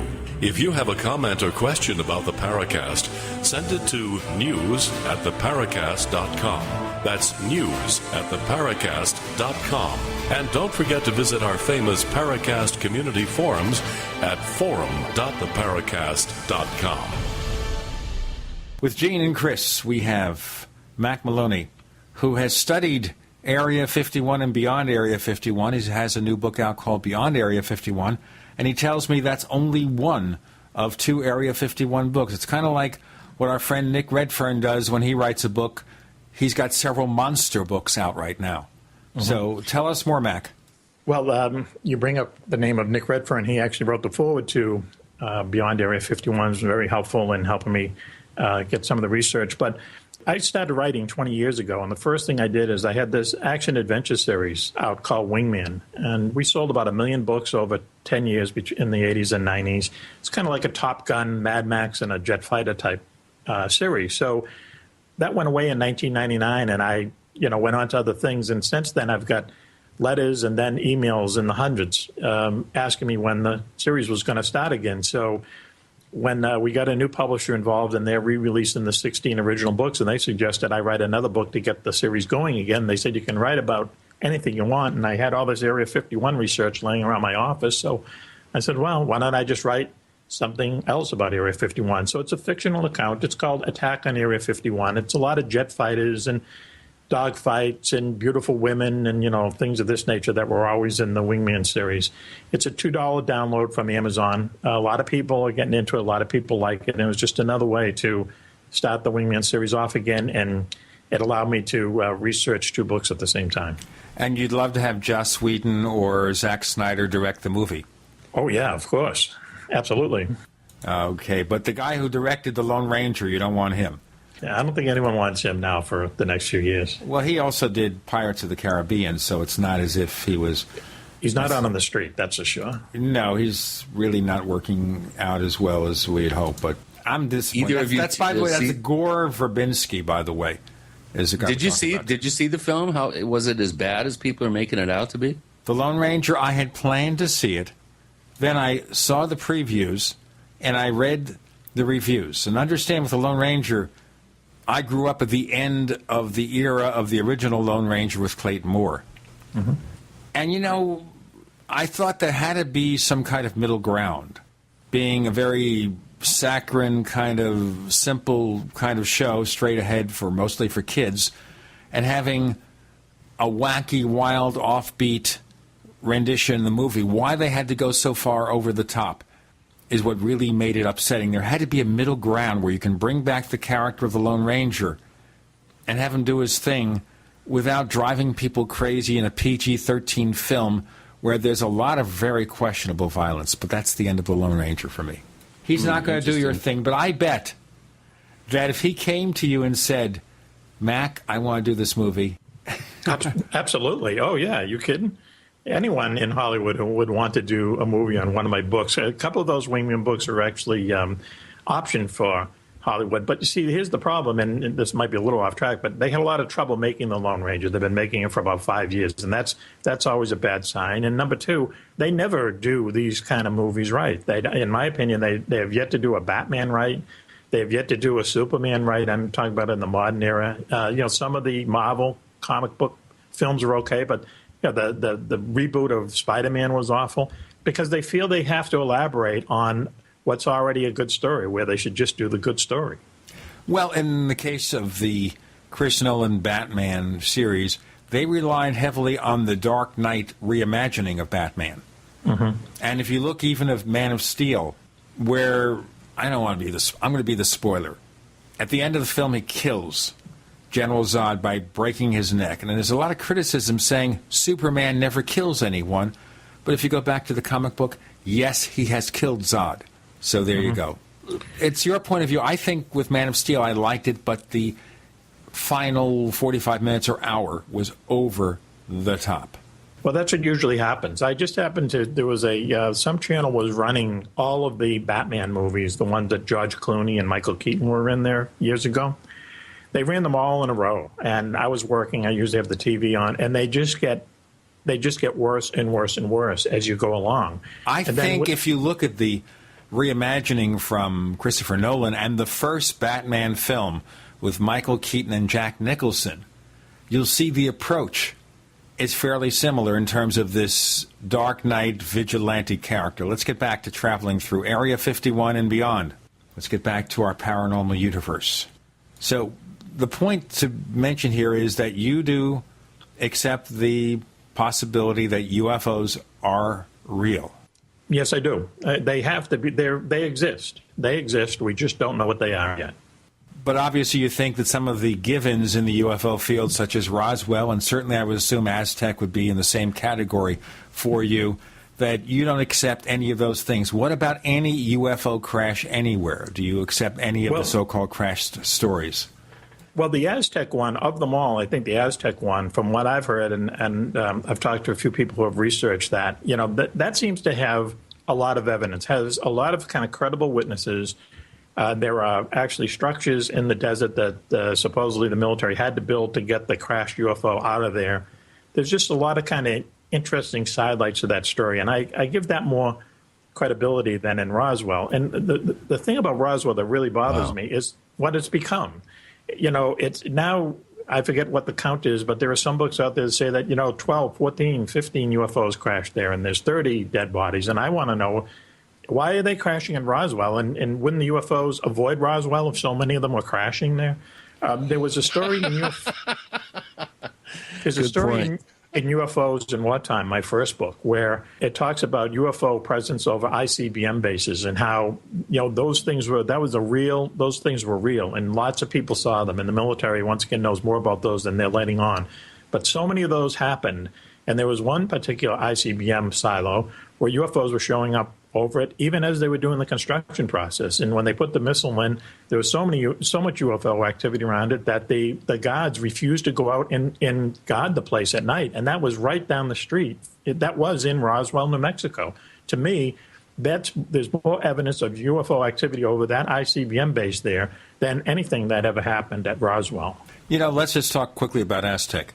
Hotly disputed in the UFO field. Next week, we're going to feature, assuming there are no cancellations, a great debate on Aztec. Was the Aztec UFO case real or not? Fireworks are going to come out late this year, boy. Woo. We're going to feature Scott Ramsey, who joined with his wife, Suzanne, and Frank Warren, and other people in writing a book about Aztec and presenting the case for its authenticity. And we present somebody who's been very outspoken in his belief that nothing strange happened at Aztec. That's Kevin Randle. The great debate, Kevin Randle, Scott Ramsey, next week on the Paracast. We have a place for your questions in the question bank at forum.theparacast.com. And I suspect Mack Maloney will have questions that he will post there as well. And we'll have to see how these two people react to it. Basically, Kevin Randle doesn't just think it didn't happen. He thinks we shouldn't even bother talking about it at this point, but he's gracious enough to come on the show and debate his point of view. This is a first, unless someone else tries to scoop us now that they've heard it. The straw breaks the camel's back or something.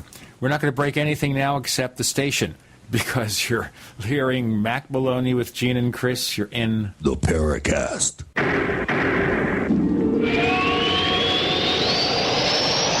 America's #1 source for independent talk radio for over a decade. We are the GCN Radio Network. Graphic Converter is the image manipulation tool for the rest of us. It does not use any database. You get full control of all your files. Want to view the images of a folder? Drag it into Graphic Converter, and a powerful browser opens up to show your image files. You could use it for slideshows. You could use it to import images from digital cameras or from scanners. Need to do some image editing? You can do that too in Graphic Converter. Also print catalogs. Convert from so many formats I can't even list them. Download now to see if Graphic Converter is good for you, like 1.5 million other users. Guess what? You could save money when you buy Graphic Converter. Use the coupon code Night Owl. Use the coupon code Night Owl to get a special price for Graphic Converter. Go to lemkesoft.com. That's LEMKE soft.com. lemkesoft.com. LEMKE soft.com. What does freedom mean to you? How about the freedom to take control of your own future? At eFoods Direct, we're again celebrating Food Freedom Month. In July, for every $329 you spend on our highly nutritious, great-tasting food, you will receive a $190 Patriot Pack free. For example, purchase a 6-month supply and get 3 Patriot Packs free. The Patriot Pack is a 24-day supply of eFoods quick-fix, easy-to-store food, plus stove, fuel, and cookpot, all in an easy-to-carry bucket. Patriot Packs are the ideal grab-and-go emergency kit for your car or to have by the back door. Perfect for your cabin or camping trip this summer, or even simply to add more food to your supply, free. Call 800-409-5633 or go to efoodsdirect.com/Alex and get your free Patriot Pack with purchase. Call 800-409-5633 or efoodsdirect.com/Alex. And remember, free shipping every day. Hi, my name is DeRay, suffering from migraines, having Botox injections in my head and neck to alleviate pain, costing $1,500 out of my pocket. I discovered Dr. Ortman and Gentle Touch chiropractic adjustment called Nuka. I'm migraine-free since my first adjustment. Thanks for giving me my life back, Dr. Ortman. I wish they prescribed you instead of Botox. Thanks to Ray, putting the bones back in place is only half of the solution. We designed a nutritional supplement program the body can handle, actually absorb, providing nutrients, targeting the problem area. Between Nuka and nutrition, we will have you on the road to a faster and more permanent recovery. Look us up on the web at drortman.com or call 952-303-9124. Let us help you feel better faster. Wellspring Spinal Care at 952-303-9124. Again, that's 952-303-9124. Or on the web at drortman.com. Have you ever consumed protein powder supplements? I have, and all of them don't taste that good, have artificial flavors, sweeteners, or unhealthy sugars. About a year ago, I was introduced to a new protein powder that changed my experience. This protein powder made me feel noticeably better, and it tasted more delicious than any drink I've ever had. Here's the experience of one satisfied user named Rich. The term best of all worlds has been belabored to death, and yet I've just discovered a whey protein powder that truly deserves to be called best of all worlds. Best taste, by far. Best results, by far. You almost feel like you're cheating, that something that tastes that good could be so good for you. Thank you, Stephen and Cocoon Nutrition. One World Whey truly is the best of all worlds. The only way for me. Yours truly, Rich from Georgia. Real user, real happy. Call 888-988-3325 or visit oneworldwhey.com. That's oneworld, WHEY.com. Hi, this is Ted Phillips listening to the Paracast, and it's as good as it gets, believe me.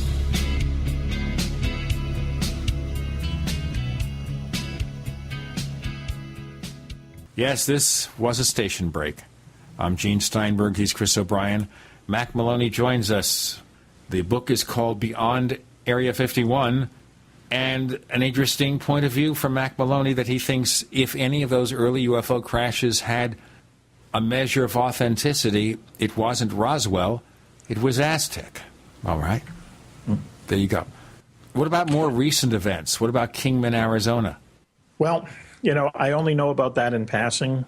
I know that there have been a number of places that, like Kecksburg and places like that. But even if you look into Kecksburg, not to deflect, but even if you look into Kecksburg, I mean, there's a lot of evidence that was, a Russian satellite that crashed there.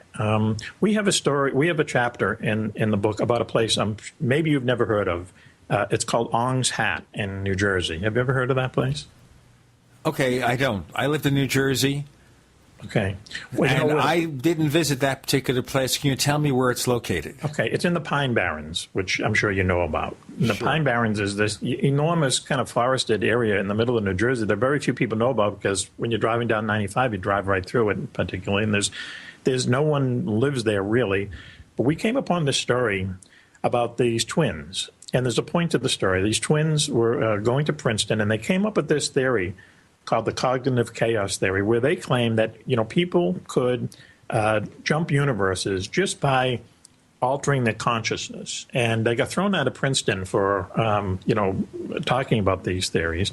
Went to Ong's Hat, which is this very, very small town in the middle of the Pine Barrens, which in itself is deserted and haunted and so on and so forth. And they set up camp there. They got some kind of underground scientists to join them. And after a few years, they actually perfected this method of jumping universes. And they were doing it all the time until Delta Force jumped in there one night, destroyed the place, and either killed them all or they all went to another universe and never came back.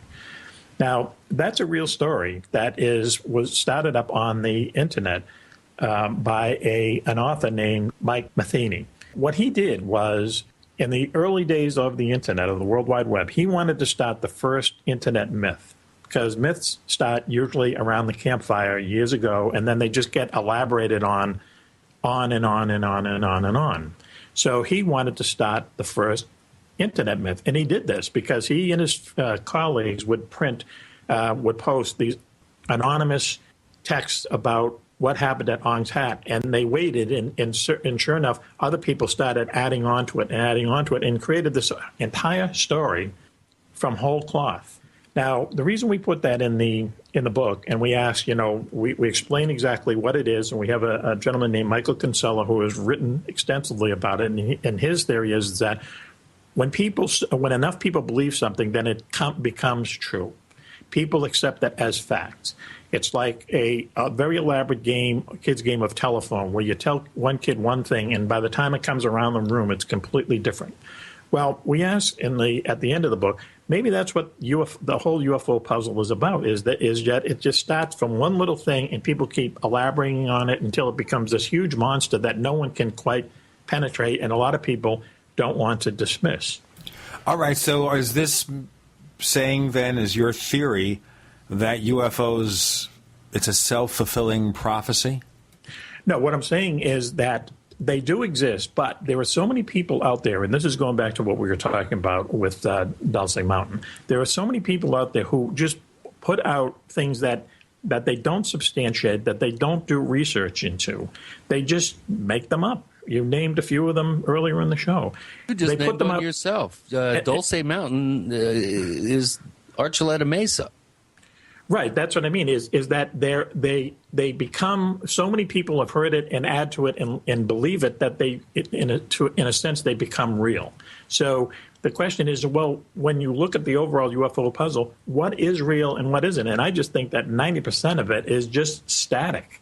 It's just things that make no sense, have no basis in reality, and I think that really takes away from legitimate UFO researchers, such as yourselves, to really kind of get to the root of this problem. Now, other people have said, well, maybe that's exactly what the military, the government wants us to do. They send out all these false signals all the way just to confuse us all, and maybe that's the case too.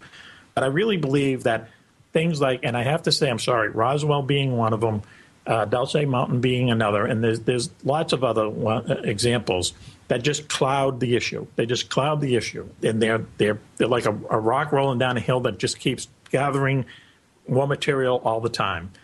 We try to cut through that, and we try to say, well, this seems to have happened. This seems maybe not to have happened. In the end of the book, and I'll do the spoiler alert, I question it, but I believe at the very end, UFOs definitely do exist, and they're mysterious simply because our pilots, our military pilots and airline pilots see them all the time. And they are the experts at knowing what is a natural phenomenon and what's an unnatural phenomenon. And I've talked to enough of them to know that they're seeing something that can't be explained. Therefore, UFOs exist. So do you think the fact that they don't report these things very often is because they accept it, or they just realize the futility of reporting it? Well, they're worried for their jobs. In the military, you do not report UFOs. Well, let me say you don't make an official report of UFOs, or you don't talk outside of the military about UFOs, or it's going to really have a negative effect on your career. And the airlines, you just never mention it to anyone, because any airline pilot who sees a UFO is supposed to fill out an FCC report. If they do that, the next time you come up, for a promotion or whatever, or you want to actually get a better route to fly, you're not going to get it, because you're going to be labeled a flake, and it's going to just have a very negative effect on your career. So they never mention them. I know several airline pilots who I've talked to, I've interviewed, and they've told me stories that, are just fantastic, to tell you the truth. And I know that they're telling me the truth, but they can't make these things public, only because it will affect their career and their paycheck, Frank. Reminds me of the scene in Close Encounters of the Third Kind, where an airline pilot reports a strange aircraft, and then the control tower says, "Do you want to report this as a UFO?" And he says no.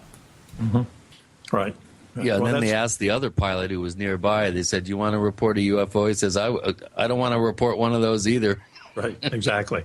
That's what it is. And a good friend of mine is a pilot for an airline that is leased to the U.S. government. And, he's told me some stories that are just that knowing who he is and knowing the credibility he has and the kind of job he has, I know that they're true. And they are fantastic stories. But they'll never see the light of day because of the position that he's in. And it's the same with people who actually fly for the military. So the upshot is that a lot of things are happening, but there's no incentive for anyone to report it to anyone.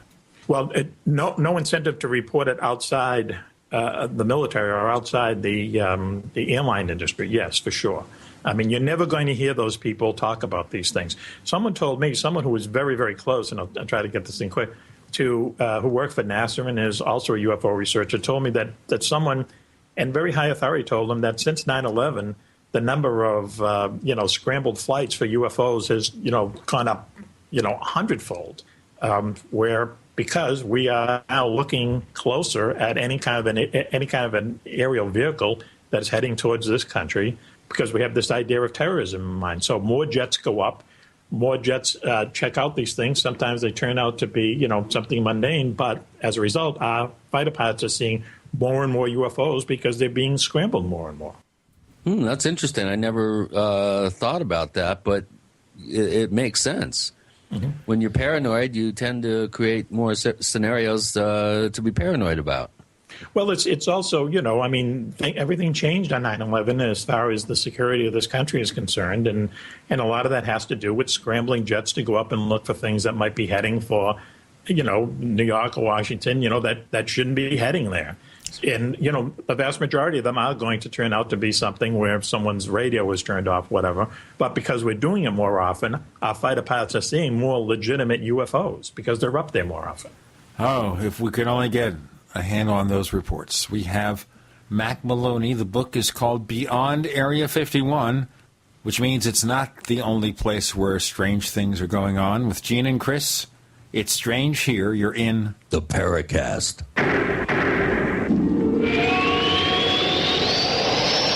Are you tired of searching for great talk radio? Something more important. Search no more. We are the GCN Radio Network.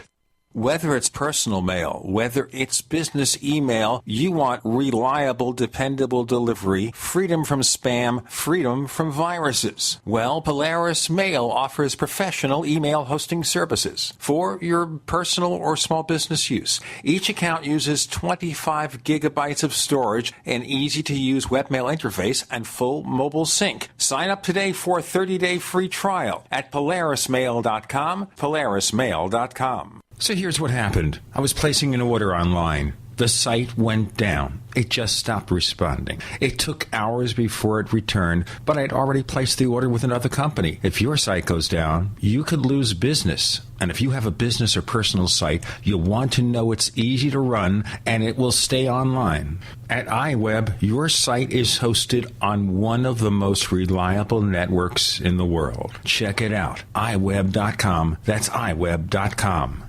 Join us in Joshua Tree, California, August 9th through 11th for the Contact in the Desert UFO Conference. A weekend of in-depth exploration into ancient aliens, human origins, crop circles, UFO sightings, and new evidence of ongoing contact. The conference will feature films, panels, lectures, workshops, and fieldwork with leading experts, including Stephen Greer, Giorgio Tsoukalos, Graham Hancock, Jim Mars, Michael Tellinger, Laura Eisenhower, Jason Martell, David Wilcock, Doc Wallach, David Zareda, and many, many more of the biggest names in ufology. The conference will coincide with the Perseid meteor shower, and the Joshua Tree Retreat Center offers the perfect place for sightings through the clear desert sky. Enter to win a free ticket at contactinthedesert.com. We look forward to seeing you in Joshua Tree in August for a serious look at mounting evidence that we are not alone. For more information, go to contactinthedesert.com or call 760-365-8371. Great news, pure water lovers. BigBerkeyWaterFilters.com has a special discount offer for all GCN listeners. You can't do better than a Big Berkey for economy. For only 1.7 cents a gallon, a single set of filters can last for 5 to 10 years. There's none better than a Big Berkey for emergency preparedness as a backup water source. And you just can't beat a Big Berkey to remove dangerous chlorine, all types of fluoride, pathogenic bacteria, cysts, parasites, and unhealthy byproducts from municipal water. Berkey water filter systems are even powerful enough to purify stagnant pond water. For the gold standard in water filters, get a Big Berkey at BigBerkeyWaterFilters.com. And all GCN listeners get 5% off all ceramic filter systems. For details, call 1-877-99-BERKEY. That's 877-99-BERKEY. Big Berkey Water Filters, for the love of clean water.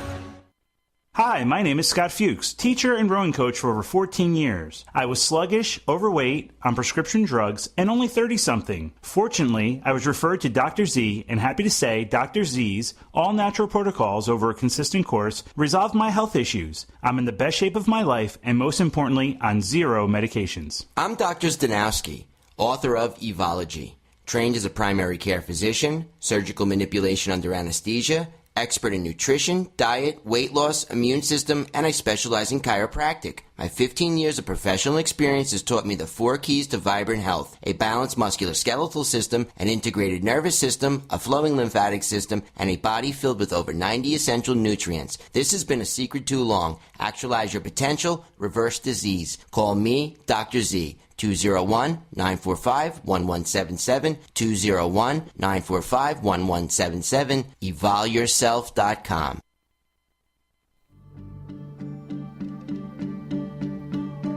Hi, this is nuclear physicist lecturer Stanton Friedman. You are listening to the Paracast, the gold standard of paranormal radio.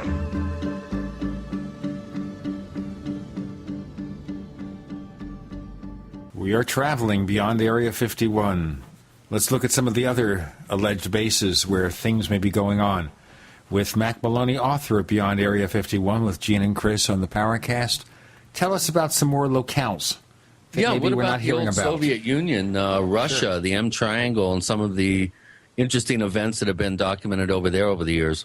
Right. In Russia of course, Russia has its own, very deep UFO history. They are, certainly when the Soviet Union was still, existed, at one point they asked everyone in their military that if they saw a UFO that they should file a report, and a lot of these people did. And so the Russian government, or the old Russian government, were inundated with stacks of UFO reports. They had the largest UFO reporting agency in the world. The entire Soviet military at one point was reporting UFOs. But there were 2 places in Russia that we cover, and they really are opposite from each other. The first place is Kapustin Yar that we talked about, and that's the place where it's a combination Area 51 and Cape Canaveral. It's a huge base that's been operating since the end of World War II. A lot of the captured German scientists that weren't lucky enough to come over to surrender to the Allies and were captured by the Russians, and they were put to work there, and they put the Russians in space just like German scientists put us in space.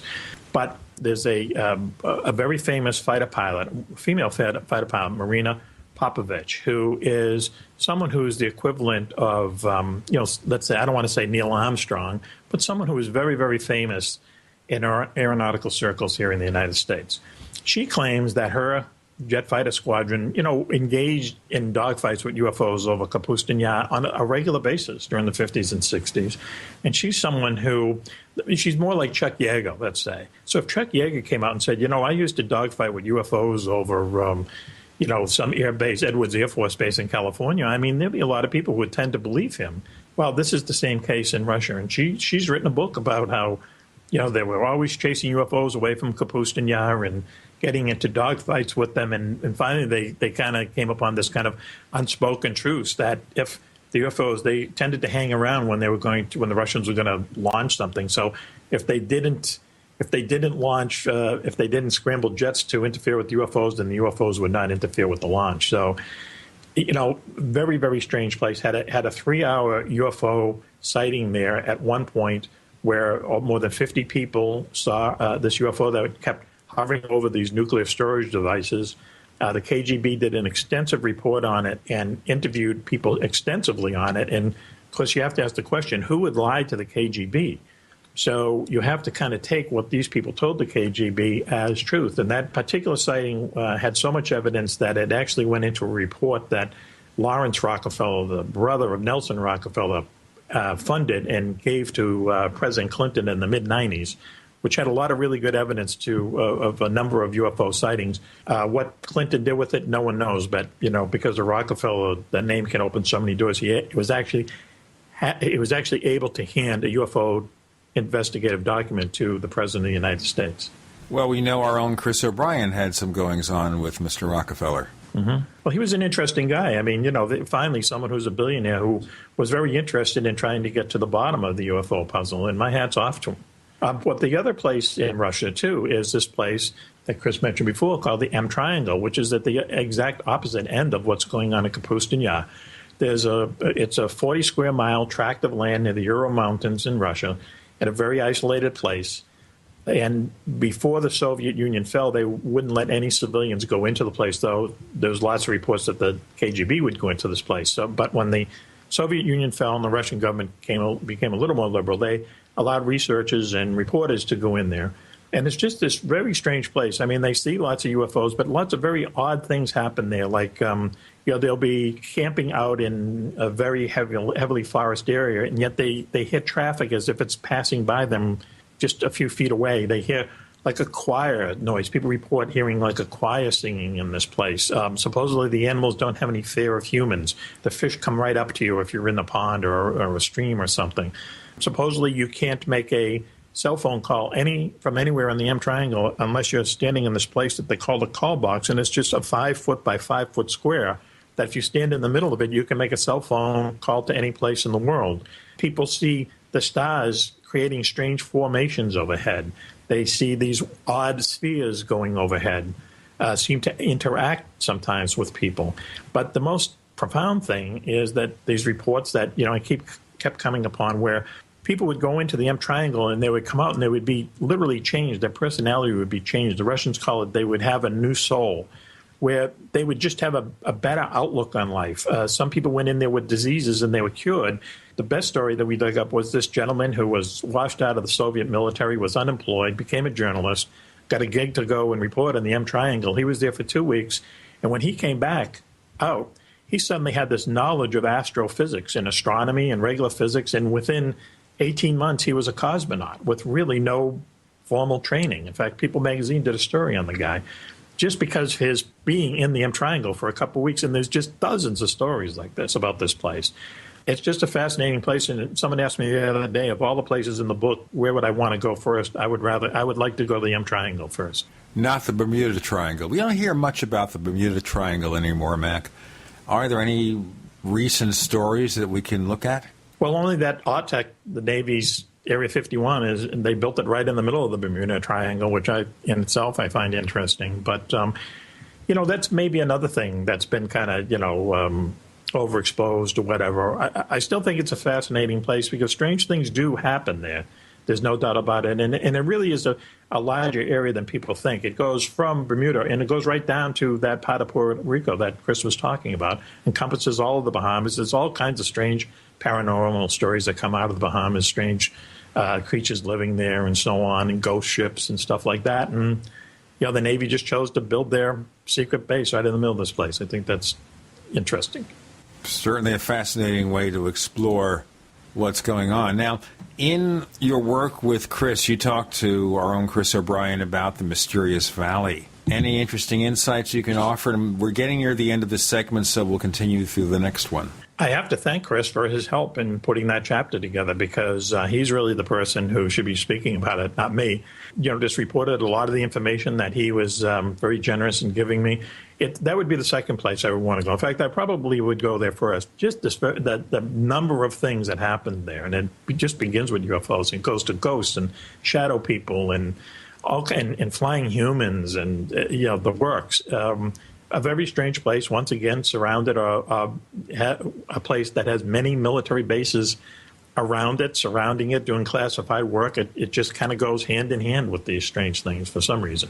Just to add to the paranoia here, in the course of your studies and investigation to put this book together, did you run across anybody from military or intelligence saying, don't go there?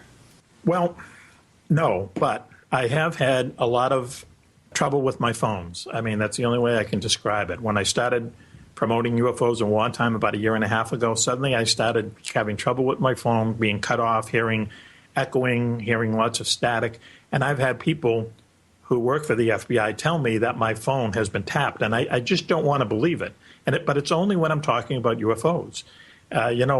We've had these phones here for 20 years, never had any problems with them. But when I'm talking about UFOs, it just seems that more often than is just coincidental, I am cut off, and hear all these things that when I describe them to people in the know, they say that's a symptom of your phone being tapped. So I think that there's a little bit of evidence, though. I can't imagine the government would have the time or spend the money to, eavesdrop on someone like me, because I'm just someone, I'm not even a researcher. I'm just someone who's a reporter who goes out and compiles this information and puts it all in one kind of manageable text. But yes, there's been strange activity on my phone, I have to admit. Well, now with the revelations about what the NSA is doing, I think all our phones are tapped. Well, all our phones have the ability to tap our phones, but they're not tapping all of our phones. That would be impossible. That's what they claim. No, they are creating a database of all voice communication, all traffic cams they're tied into the net. There's a story now about traffic cams and about police departments around the U.S., all of whom, actually half of whom so far, are collecting information on your license plate. They record license plate numbers supposedly to be able to coordinate with crime databases to see if you're legal or not, or if the license plate is legal, or if you're wanted for something. Mm-hmm. But, it goes to show that there's hardly anything anybody could do where they're not subject to someone's scrutiny that maybe you don't want to invite. We've got Mack Maloney. The book is called Beyond Area 51, and as you see, we're exploring not just the installations, but incredible goings-on with Gene and Chris. You're in the Paracast.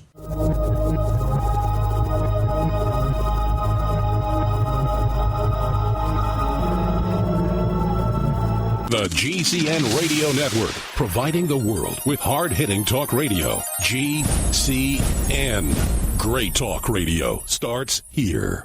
Hi, this is Ted Anderson. If you'd like to listen to GCN programs on the go, I have great news. GCN has created a Droid and iPhone application, and it's free. Just as easy as going to GCNlive.com, click on the banner, and download. Before you know it, you'll be listening to your favorite hard-hitting GCN shows, live or on demand, right on your Droid or iPhone, 24/7 and on the go. So download the Droid and iPhone app free by clicking on the banner at GCNlive.com. Thanks again for listening to GCNlive.com. Again, that's GCNlive.com. We the people grow cotton, weave fabric, engrave ink, embed strips and fibers to protect from counterfeit, then carting to a private bank, having it lent back at interest, forcing taxes to service debt. This capitalism, or was Jefferson correct when stating a central bank issuing the public currency is a greater menace to the liberties of the people than a standing army? Ted Anderson, I'm placing a free silver dollar in a book that explains our monetary system. Call for your copy, 800-686-2237. It's time to understand the system. Call 800-686-2237. That's 800-686-2237. Did you know that gold and silver contain healing properties? It's true. Since the beginning of mankind's history, gold and silver have not only been used as real money, but also for healing our minds and bodies. UtopiaSilver.com is your leading source for colloidal silver and colloidal gold, offering supplement protocols that can heal and enhance your health. Protocols for boosting the immune system, insomnia, yeast infections, herpes, and countering the effects of vaccinations and radiation poisoning. And now UtopiaSilver.com encourages the use of real money with this buy one, get one free real money special. For details on your colloidal silver and colloidal gold supplements, call 888-213-4338 and ask about 50% off for first-time customers. That's 888-213-4338 or visit UTOPIASilver.com. UtopiaSilver.com. Fighting for liberty and healing one American at a time.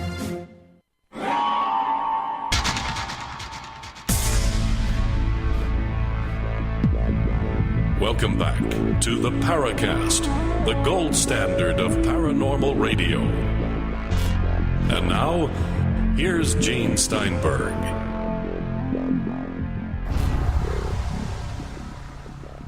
So Chris is in the middle of an extreme going on based on the way his voice has changed. Kind of choked on that one, Gene. I know, I get choked up over it too. We have Beyond Area 51 is the book. Mack Maloney is our guest. And in looking at the liner notes that the publisher sent out, there's mention of UFOs and road rage. Pray tell, what are you talking about?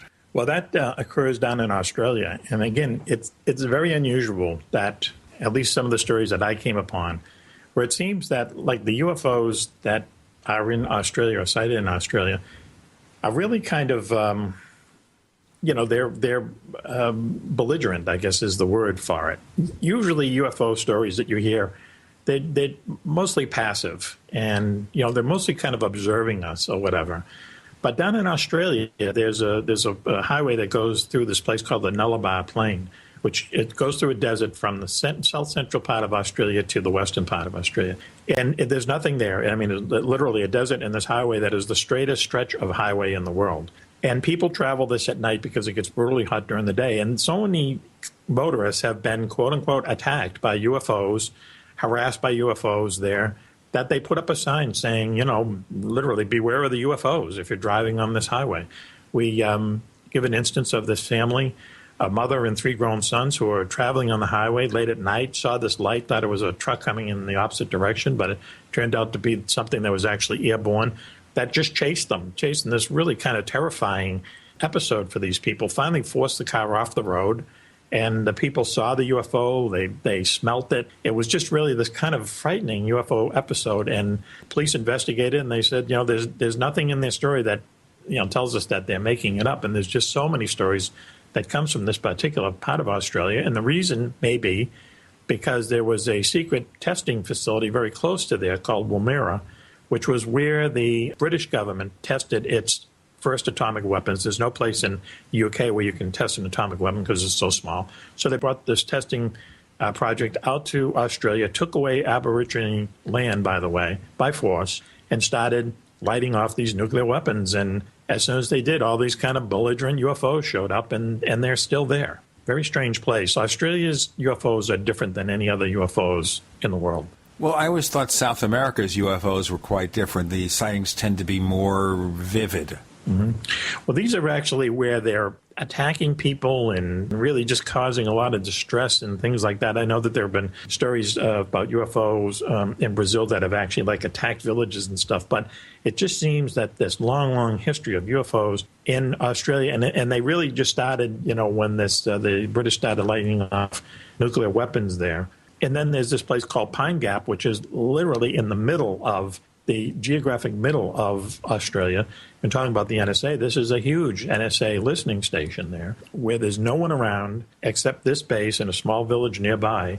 And, whatever the NSA is doing, they're doing a lot of it there. There's been many reports of UFOs over this place and actually interacting with the people who run the space, seeing UFOs coming out of the mountains and stuff like that. So that might be a place that if we have our own UFOs, and I'm talking about the U.S. military, if they have vehicles made to look like UFOs and are simply reconnaissance craft, and they're coming and going from someplace, there's a good chance they're coming and going from Pine Gap. Because we think of it being off the beaten track, we don't look at that place. It's really in the middle of nowhere. It's more far out than Area 51. And there's just so many reports of UFOs landing there and so on and so forth that, that would be the number one suspected place, in my opinion. Well, that brings me to a question from OS Prime, who is a fairly recent signee at forum.theparacast.com.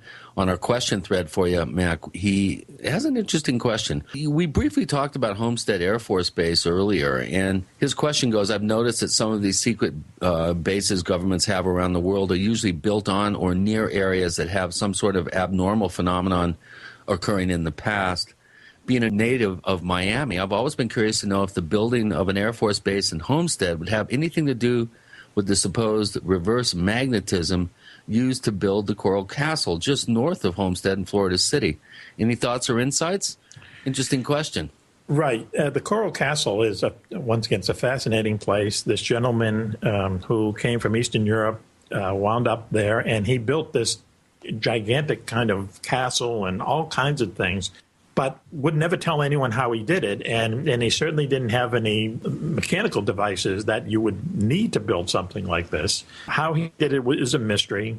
I don't think anyone really knows how he did it. And I know that's very close to where Homestead Air Force Base used to be. In fact, I was going to do kind of a subchapter on the Coral Castle, but I just couldn't make that connection. I couldn't make that connection to UFOs and things of that nature. So, but I will say that it's a very interesting place, and Homestead Air Force Base in itself was a very interesting place, and they're in the same neighborhood, so who knows? Well, here's another question in a similar vein in terms of the actual area. It's from Are You Insane, who is a recent signee up at forum.theparacast.com.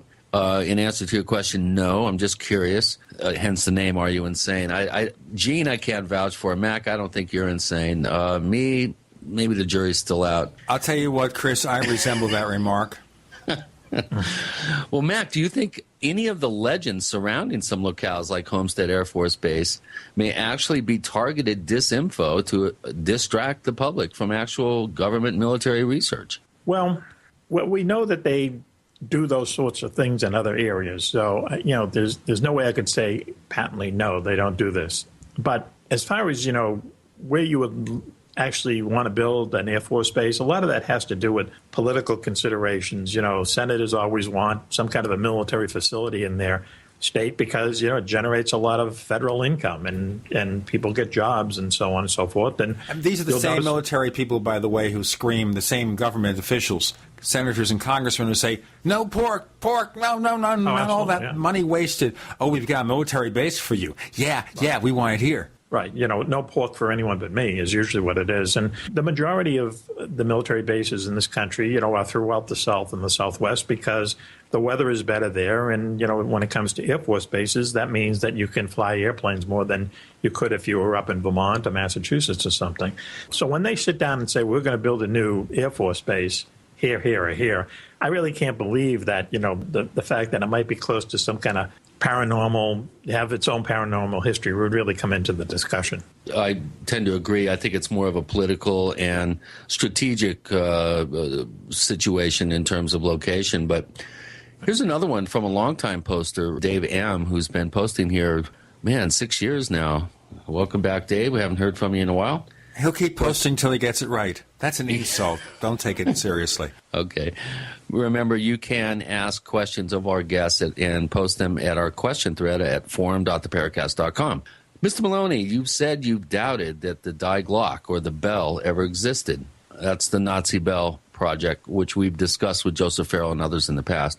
Your reasoning is partially because the Nazis didn't have the resources for their jet plane, the Me-262, so how could they build a time machine anti-gravity device? What if they took all those resources and tried to complete a super weapon that might end the war in their favor? Supposedly the Nazis killed off all the scientists that were working on the Bell Project before they pirated the results away before the war's end, allegedly, I might add. That might be a reason why there was no one left to verify that all this happened. You also mentioned that the Nazis had no long-range aircraft that could fly from Europe to either Argentina or the Antarctic to secret the bell away. It would seem that all they would have to do is fly to Africa, get refueled, and make their way to either location. The Nazis must have been in contact with some friendly African nations where they could have done a refueling. Just some food for thought. He says, I did enjoy your book, even though I'm not quite finished with it. So where do you land on this? Last time you were on the program, you were a little doubtful that there were such things as man-made UFOs, and that the Nazis, in your mind, were unable to complete any sort of research in this regard. However, researchers such as Joseph Farrell, who I mentioned before, Henry Stevens, there's been a number of them over the years, have some pretty interesting documentation that does suggest that possibly some of these exotic aerial platforms made it to the testing stage. Where do you come down on that? Hold that thought. We have Mack Maloney with Gene and Chris. You're in the Paracast.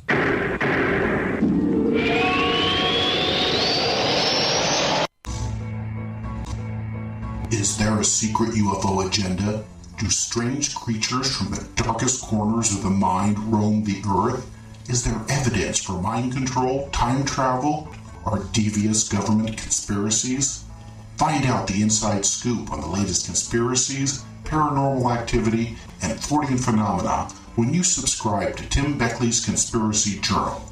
It's jam-packed with stories, special book and DVD promotions, and the best news, it's absolutely free, sent right to your mailbox. Plus, a bonus free email newsletter sent out every Friday. Simply send an email with your name and address to Mr. UFO at webtv.net. That's Mr. UFO at webtv.net. Find out what they don't want you to know. On the average, Americans work between 45 to 50 years, hoping to build up enough wealth to retire and live out their golden years. Unfortunately, with taxation, the rising cost of food, energy, housing, and medical, many retirees are forced to live below the poverty line. Is this a flaw free enterprise, or is our monetary unit we call the Federal Reserve Note forcing us into perpetual debt, ensuring inflation and higher taxes? These questions and more can be answered by reading G. Edward Griffin's book, The Creature from Jekyll Island. Congressman Ron Paul states it's what every American needs to know about central bank power. A gripping adventure into the secret world of international banking cartel. Hi, this is Ted Anderson. I will give a silver dollar from the early 1900s to anyone who purchases this book. Call 1-800-686-2237 and order a copy today. It's critical that the public be made aware of the system. Call and order your copy today at 1-800-686-2237. That's 1-800-686-2237. Do you owe the IRS money that you can't pay? Are tax liens and levies ruining your life? Are you tired of being afraid just to go to the mailbox? If this describes you, then Dan Pilla can help. Hi, I'm Dan Pilla, and I've been solving tax problems for more than 30 years. In fact, I wrote the book that made it possible to negotiate settlements with the IRS, and I've helped thousands of people do exactly that. Call now at 800-346-6829 to learn how I can help you. You know your IRS debt will not go away by itself, but you don't have to live in fear anymore. New changes to IRS policies will help more people than ever before eliminate their debts once and for all. There's no need for you to suffer another day with IRS debt. Call 800-346-6829.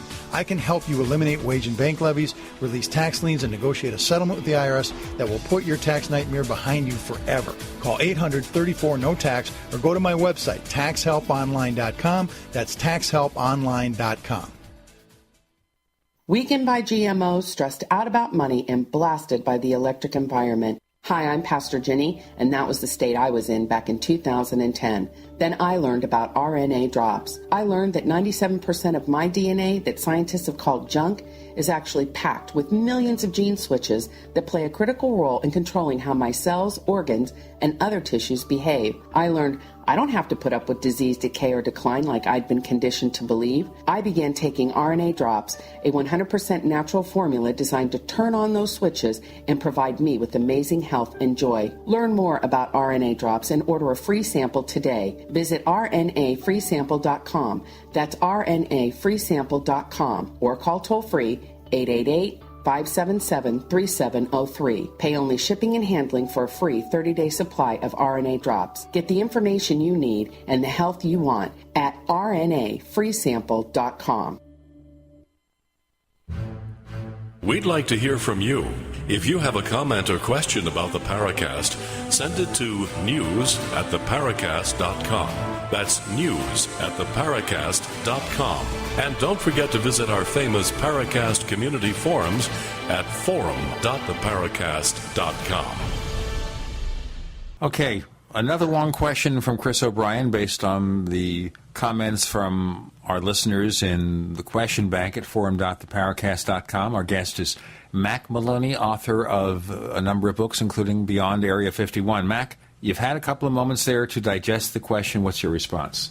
Well, it's the same response as, the last time we talked. And what it is that, sure, the Nazis were always looking for better ways to build airplanes, to build fighters, and so on. Their scientists were really forward-looking. I mean, they're the people, Wernher von Braun and his crew are the people who came over to the U.S. and formed the basis of NASA and put us on the moon. So the Nazis did put us on the moon. That's historical fact. But what's not a historical fact is the many claims made by people who say that the Nazis had UFOs, that some of these UFOs actually took part in some battles, some famous battles. And this whole story of the Bell, was it a time machine? Was it something that, was could go into space? Did it lead to a Nazi base on the moon, so on and so forth?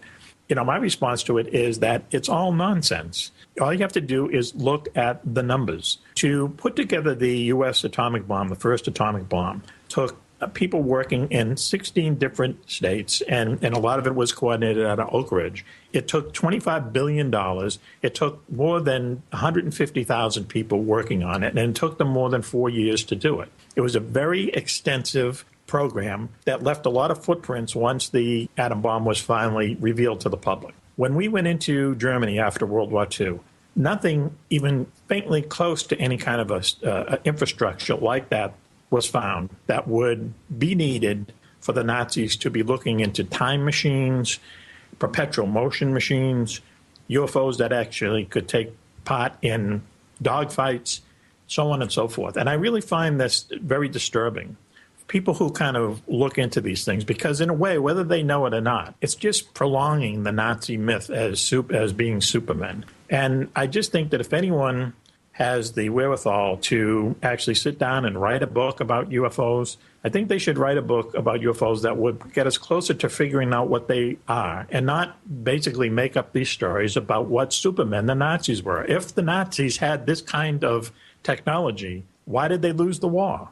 But doesn't it sound more romantic to think that the Nazis were Supermen, or maybe we fell into the myth of their belief in their own superiority? Well, I can't equate Nazism with romanticism, okay? Yeah. What I'm saying, guys, is that this is the way it's treated in some books. We make something that was really pretty horrible, and we try to make it romantic. Of course, it's not. Well, that's misguided, in my opinion. I've devoured about 5 books that Joseph Farrell has written, and there's a lot of good research in there that would suggest that, unfortunately, because of the fast thinking on the Allies' part with the invasion of Normandy and some pretty impressive generalship there in Western Europe, that perhaps we beat them to Berlin before their development curve and their actual, the program to get these things operational was not completed. And I just find it very interesting that we appropriate several hundred Nazi scientists under the auspices of Operation Paperclip. And among those scientists, we also got a lot of intelligence operatives. And when the CIA was started in 1947, our entire Eastern European and Russian espionage corps were boilerplated from the Nazis. And Reinhard Gerhardt, I believe was his name, these people were left in place. And instead of owing allegiance to Germany, they all of a sudden were our spies. If you look at Joseph Farrell's work and Henry Stevens and others, discounting it as fantasy to me is disingenuous. I don't. I'm not saying it's fantasy. There is a lot of very interesting documentation. Well, but they did not have UFOs that fought as dogfighters, and they do not have a secret base in Antarctica or a secret base on the moon. And they weren't in communications with people who lived on Alderaan somewhere, who were giving them all this advice and technical knowledge on how to build these things. And this is where a lot of this stuff comes with the bell. They had a lot of very, very forward-thinking, aeronautical people working there, and they put together some very interesting prototypes of planes. And of course, they had the V1 and the V2 bombs, rockets. I mean, they were the first ballistic missiles, and the V1 was the first kind of cruise missile. They did all those things. But what I'm saying is that there have, once again, like Daltai Mountain, there have been books and people go around lecturing and they go on radio interviews claiming that all this stuff is true, all this crazy stuff about the Nazis being in command. That is fantasy. That is absolute fantasy. You can't lump Joseph Farrell, Henry Stevens. I'm not doing that. I'm agreeing with you. You can't lump those guys into the fantasy promulgators. You just can't. You have to differentiate between good research that definitely is worthy of scrutiny and other people taking that research and then spinning it off into fantasy land. There is a difference. And my only point here is that there were certain things that were occurring in the skies over Europe during the latter couple years of World War II. I'm talking about the Foo Fighters. What do you think the Foo Fighters were? Well, that's what my first book was all about. Right. I mean, most of it was about. We don't know what the Foo Fighters were because where most of the reports came from Allied pilots, both in the European theater and the Pacific theater. After the war was over, it turned out that a lot of German pilots and Japanese pilots saw them too. So it was this, if you can imagine people sitting across the table from each other saying, we thought they were your secret weapons, and the Germans say back to us, we thought they were yours. No one knows what Foo Fighters were because Foo Fighters are UFOs, and no one knows what UFOs are either. Once again, did the Nazis have some really forward-thinking kind of aeronautical projects going? Sure. I mean, Hitler would order something forward-thinking, or what he thought was forward-thinking, every day. And people would have to go out and try to, accomplish it. But in what these people, and I got to tell you, I'm not very familiar with some of the names that you mentioned, but I can tell you this, that there is nothing happened with this so-called Bell, and the Nazis did not have any kind of workable UFO-shaped aircraft that took part in dogfights over like Schweinfurt and places like that. Plus, there was no footprint of any kind of infrastructure that would suggest that the Nazis had anything more than a lot of interesting stuff barely off the drawing boards when we got into Germany and really looked at it. Plus, you said it yourself, a lot of the German scientists that came over to the United States in Operation Paperclip, they were, debriefed up the yin-yang, I'm sure, by the CIA. Don't you think that some of those people would have been involved in these very exotic ways of propulsion? Well, Joseph Farrell shows that they were, and they were secreted away from the other scientists and set up in black projects. Where are the results of it now? This is over, the war has been over for so long, 60 years or more. Where are the results of it? That's a really good question. I think this is a whole topic of conversation that the UFO community would rather, I think, by and large, sort of put back in the closet and not really address it. And there's a few researchers that over the years have slowly uncovered quite a bit of very, very tantalizing research. I would recommend Joseph Farrell's books. Okay, yes, Joseph Farrell has written some fascinating stuff. We'll get into more of this topic, where there is an honest disagreement between two supposedly sane gentlemen, such as Mack Maloney and our own Chris O'Brien. With Gene and Chris, you're in the Paracast.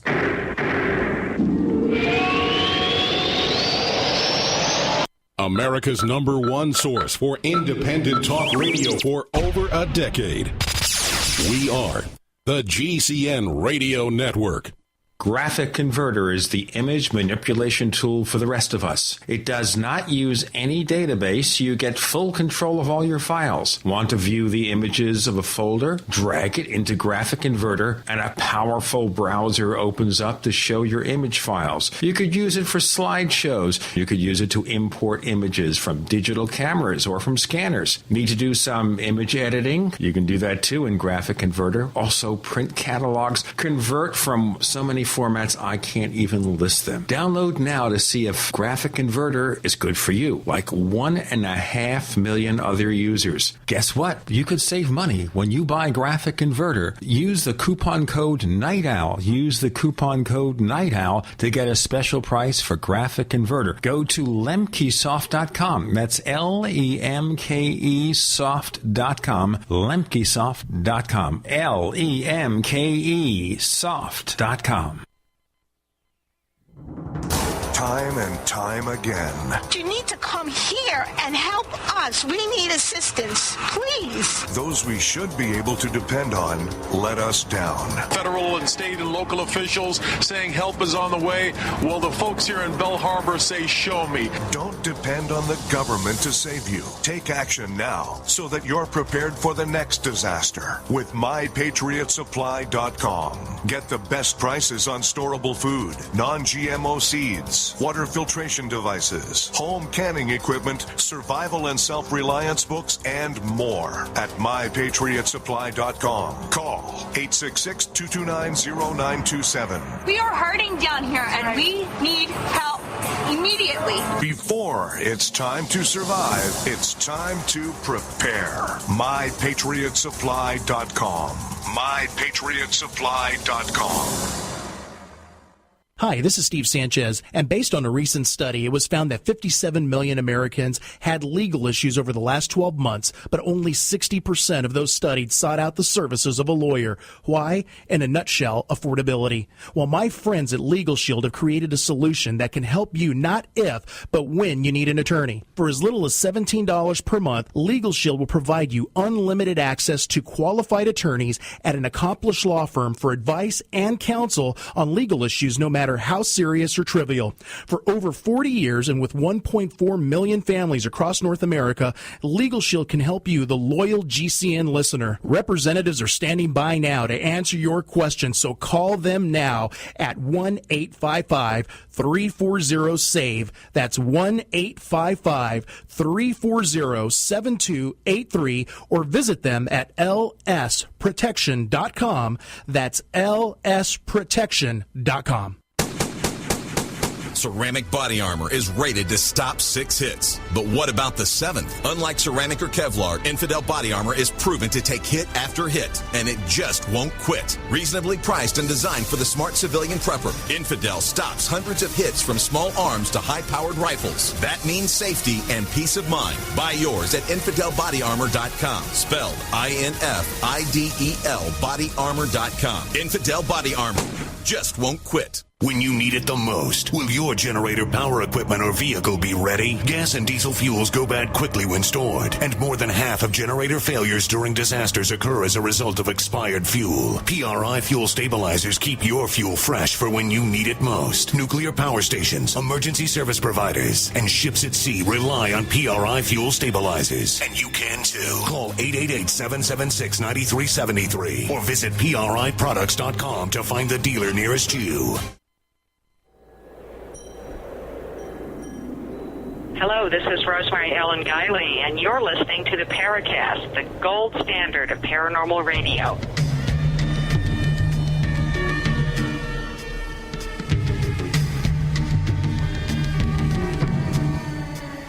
With Gene and Chris in the Paracast, we have Chris debating with Mack Maloney over what the Nazis may or may not have done with their various inventions and stuff in World War II.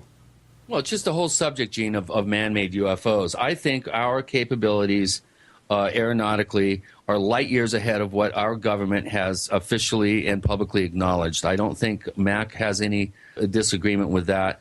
I think that this technology goes back into the 30s, the development of this technology. Victor Schauberger and his Vortex work, infinitely fascinating. The fact that a German submarine was, I think, scuttled or captured and then scuttled containing mercury that was on its way to Japan.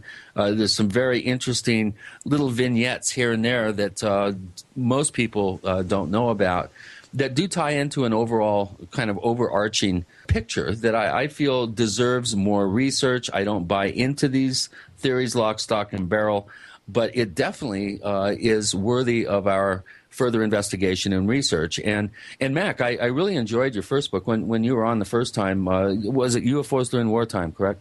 Yes.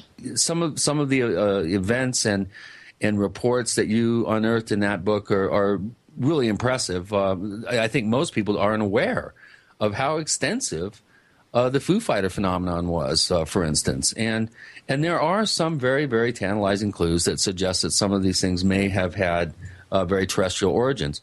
So where do you come down with the state of technology? What do you think of Ben Rich saying that we have the technology to take with the capability to take ET home, or everything that you could possibly imagine we can do, that sort of thing? Do you think this is just kind of locker room boasting, or do you think that there's something behind some of the top aerospace experts in this country intimating that we do have a very exotic capabilities and technologies?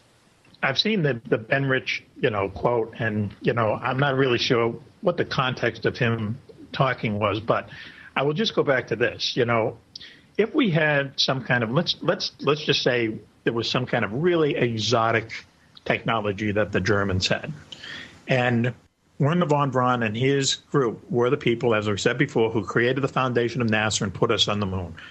To put us on the moon, even though we did it in 10 years, it's almost like the most inefficient way of getting into orbit and then going to the moon is to build this massive, massive rocket, the Saturn V rocket, to basically carry a thimble on the top to get us to the moon and then to shoot us, give us the power to get to the moon and then to come back. It's almost like flying and taking off in a huge airplane and then parachuting back. I mean, that's really how we went to the moon. If these secret German scientists, had the secret technology, then why would we go through this whole facade of NASA and liquid-fueled rockets to get us to break the bonds of gravity Well, why aren't we using this secret technology? Why would we go through all that if we have this other really easy secret technology just sitting there? Why aren't we using that? If we had that kind of technology at our disposal, there's some easy answers. Let me just to finish. that. Well, let me just finish. If we had that kind of technology, why would we keep it a secret for the past 70 years? We would want it out there because that would make us even a bigger top dog than the United States is now. So, but you see absolutely no evidence of any of that. The evidence that you do see is that the biggest, the best minds in aeronautical research that came from Germany started NASA, and the way that they got us to the moon was this incredibly expensive, inefficient system of liquid fuel rockets launching thimbles into space. Well, it's like a card game. Sometimes if you got a winning hand and you don't need to show that ace in the hole, you don't show it. If we're top dog already, why do we want to be even a bigger top dog? I mean, there are some political and psychological explanations for keeping that sort of exotic technology secret. Richard Dolan has labeled the potential this potential element within the power and control structure, the breakaway civilization. Perhaps all these things are going on, but it's all being done in secret. We don't know. What I can tell you from my years of investigating the San Luis Valley, which you cover in your book, is I think a sizable percentage of what people were reporting as exotic technology or UFOs was actually very homegrown. Even conventional craft lit up in such a way to appear to be high strange. So I do think that the government does play games in this regard. I do think the government does not reveal the extent of their technological prowess and capability. I think that there's a very plausible reasons for that. If you're talking about conventional control, why show somebody who doesn't have the control that you do, and you're top dog, as you put it? Why show them something else? Why not keep it back in case of emergency? I mean, there's a lot of rationale. I personally don't feel that we have the capability to do some of the things that the wilder Fantasia types out there would have us believe. I don't think that we can time travel like Andrew Basiago says. I don't think that we have bases on Mars already, bases on the moon. I think that these are confabulations and stretching into the realm of sci-fi. But I do really suspect that we have some pretty far-reaching and highly amazing exotic technologies, especially in the aerial platform realm. Well, I agree with you. I agree, but I agree with you that there's probably some things out there that would blow our minds if we knew, what they could do. But I also agree with you that, I believe that 99.99% of it has to be homegrown, and even that 1% has to be. I just don't think that, we are putting anything other than what comes out of a human brain into our weapon systems, our airplanes, our, classified projects. I don't think there's anything paranormal or UFO related to this stuff, because there just isn't any. I mean, there's a lot of stories out there. There's just no evidence. There's no follow-up. There's no evidence of anything coming from any of this reverse-engineered UFO stuff that's supposed to be been around for decades. The only thing I've ever heard that came out of a reverse-engineered UFOs is Velcro. I mean, we are still doing things. We fly our airplanes, by gas turbine engines. We launch our rockets by liquid fuel rockets. Okay, these things, they're actually very inefficient. I only say this because I used to work for General Electric and did work with their jet engine division and a PR capacity. And, I got a little bit of a knowledge on it. And I can tell you that a jet engine is a very inefficient way and to very move expensive something to operate. Right, yeah, you bet. So if they had another way of doing these things, and if they've been sitting on it since the end of World War II, I suggest they get off their asses and, let's see it, because time's a wasting. Well, what do you think of the hacker, Gary McKinnon's assertion that he found some document that claimed that there are 150 off-planet naval officers? No, I mean, I think that's nonsense.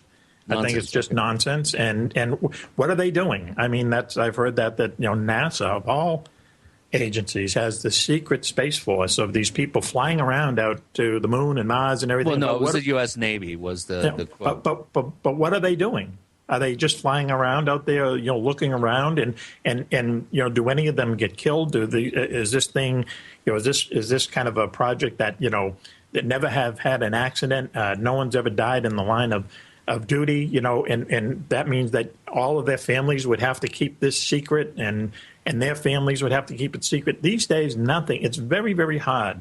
Obviously, we know this now with WikiLeaks and things like that. It's very, very hard to keep a secret these days. And what's very interesting is we have never heard anything leak out of Area 51, other than the fact that they had some hazardous material problems there years ago. But there's never been a leak out of Area 51. I find that to be fascinating, and that's either one or two things. So you're asking the question, then you're arguing with the answer that you give. We got to break it here, then we'll go into it in our next segment. All right. We've got an honest debate going here. Ahead of next week's debate, which will be on the Aztec UFO case, a lot more to come in the final segment this week with Mack Maloney, author of Beyond Area 51, with Gene and with an ornery Chris O'Brien. You're in the Paracast. Are you tired of searching for great talk radio? Something more important. Search no more. We are the GCN Radio Network.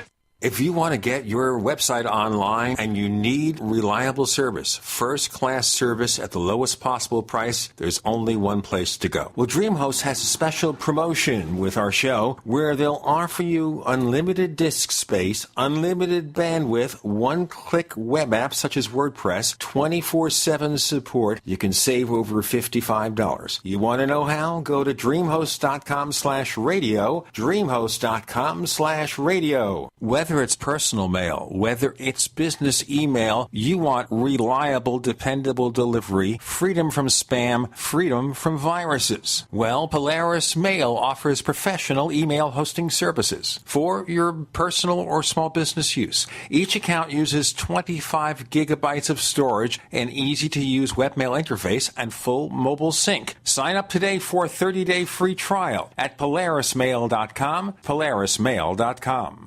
Join us in Joshua Tree, California, August 9th through 11th for the Contact in the Desert UFO Conference. A weekend of in-depth exploration into ancient aliens, human origins, crop circles, UFO sightings, and new evidence of ongoing contact. The conference will feature films, panels, lectures, workshops, and fieldwork with leading experts, including Stephen Greer, Giorgio Tsoukalos, Graham Hancock, Jim Mars, Michael Tellinger, Laura Eisenhower, Jason Martell, David Wilcock, Doc Wallach, David Sereda, and many, many more of the biggest names in ufology. The conference will coincide with the Perseid meteor shower, and the Joshua Tree Retreat Center offers the perfect place for sightings through the clear desert sky. Enter to win a free ticket at contactinthedesert.com. We look forward to seeing you in Joshua Tree in August for a serious look at mounting evidence that we are not alone. For more information, go to contactinthedesert.com or call 760-365-8371.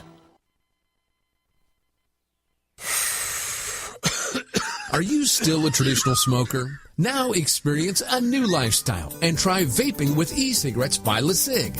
Imagine no ashes, stains, nasty smell, or coughing and hacking. With LeSig e-cigarettes' revolutionary microelectronic technology, rechargeable battery, and unique replaceable cartridge, you'll get all the benefits and satisfaction of smoking without the hazards. Choose your taste from a wide variety of our new American-made vape-free e-liquids at LeSig.com. And LeSig smokes the competition by serving thousands of worldwide customers with real people customer service, fast, free, same-day shipping, and a 30-day warranty and satisfaction guarantee. So are you ready for a new vaping lifestyle? Then call 870-518-4307. That's 870-518-4307. Or visit LeSig.com, spelled LECIG.com. LeSig e-cigarettes for today's modern smoker. A little over a year ago, I began to do a lot of research into why, even though I had a pretty good-sized meal, that I was still starving. And my research led me to a well-known fact that most of the soils that we grow our crops on here in the United States and across the industrialized world are almost completely depleted of almost all of the key minerals and trace elements that our bodies need to rebuild themselves, fight off cancer, and be healthy.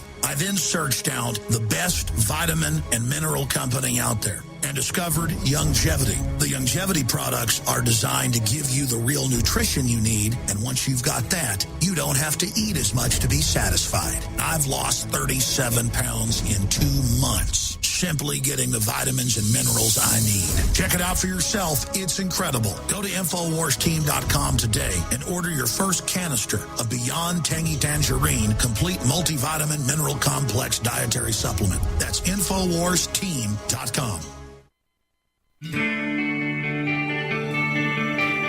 This is Jerome Clark, author of the UFO Encyclopedia and other books. You're listening to the Paracast.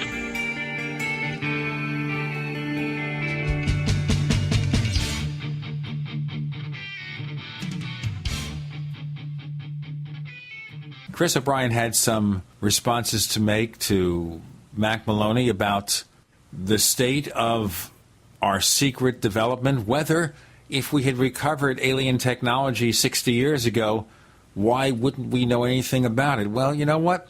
Let's look at it this way. Take the people in 1920, hand them an iPhone, and tell them to reverse engineer it, Mac. Right. Well, I hear that all the time when someone says, what would cavemen do with an F-16? But the point I was going to make about Area 51 and leaks is that maybe the reason you never hear any leaks coming out of Area 51 is that what they're doing there is just what they kind of say they do there. They're testing, our latest aerial platform, spy planes or whatever. You've never heard any kind of leak out of there about UFOs or anything, that is kind of off the map like that. Now, I agree with you. What would someone from the 20s do with a cell phone?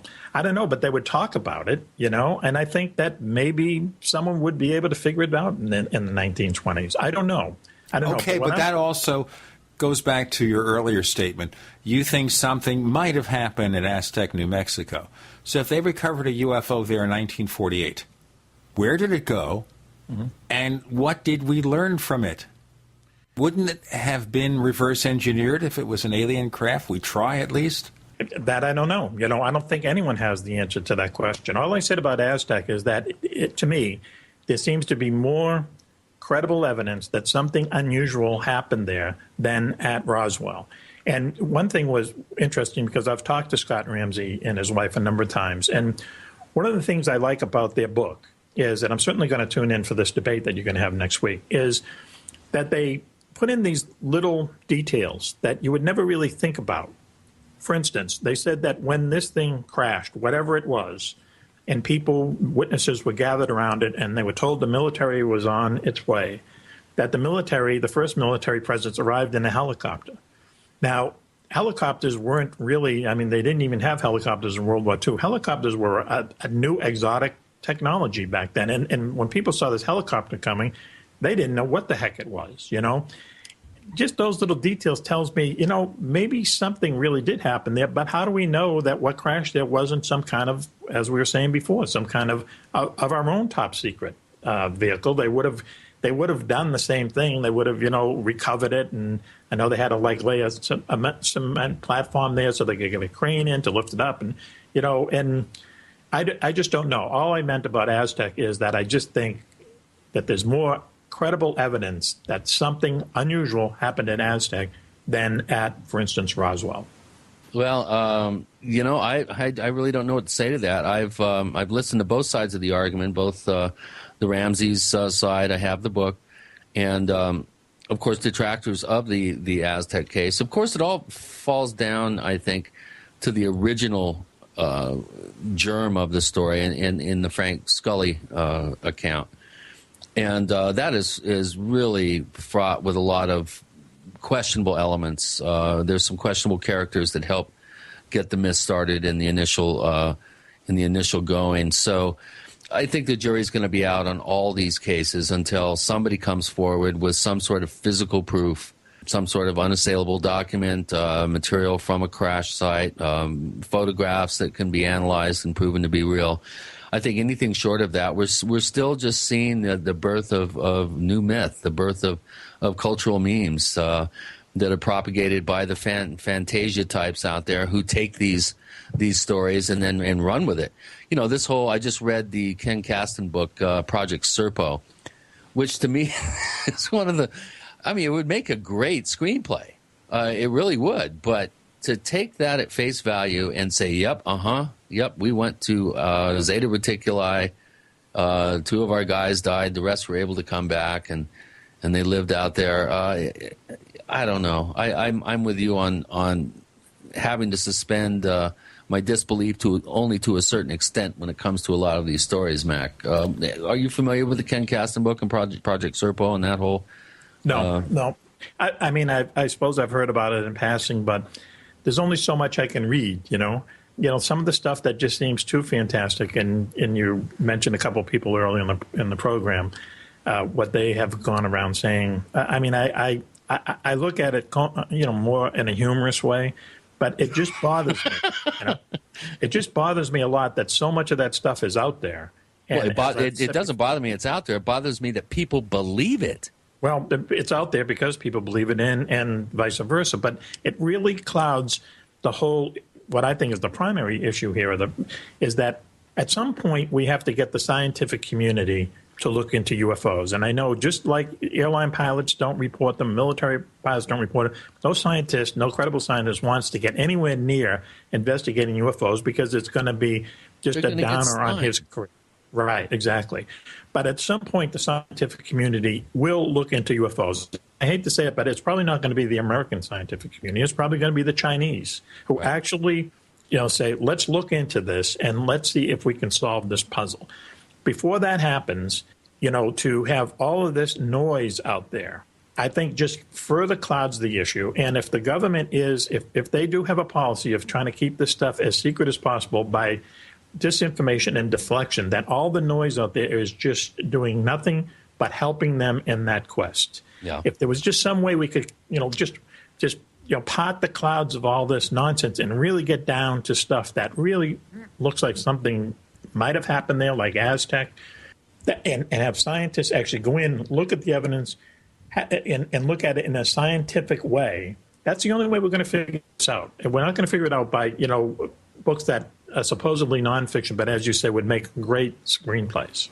Yeah, I agree. I think the government is probably responsible for a lot of the noise out there. I think it stands to reason that they would gain a lot of opaqueness, and it would really help their process of obscuring the level of their technological development, let's say, by creating these stories, by making it so that scientists wouldn't get involved in the public sector just out of curiosity.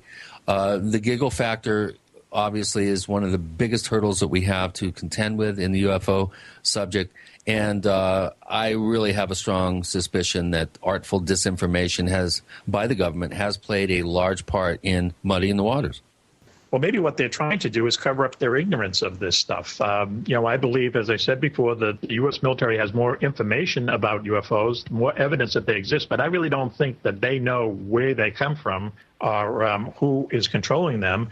They're the people who are charged with the security of this country, and for them to admit that they don't know what UFOs are, I think, would be not in their best interest. So it could very well be that the cover-up actually is to not let us know what they don't know about UFOs as opposed to what they do know. Hide their ignorance and their exalted state of confusion. Well, before we get too confused, it's about time to wrap things up. Mack Maloney, where can we find more of the things you do?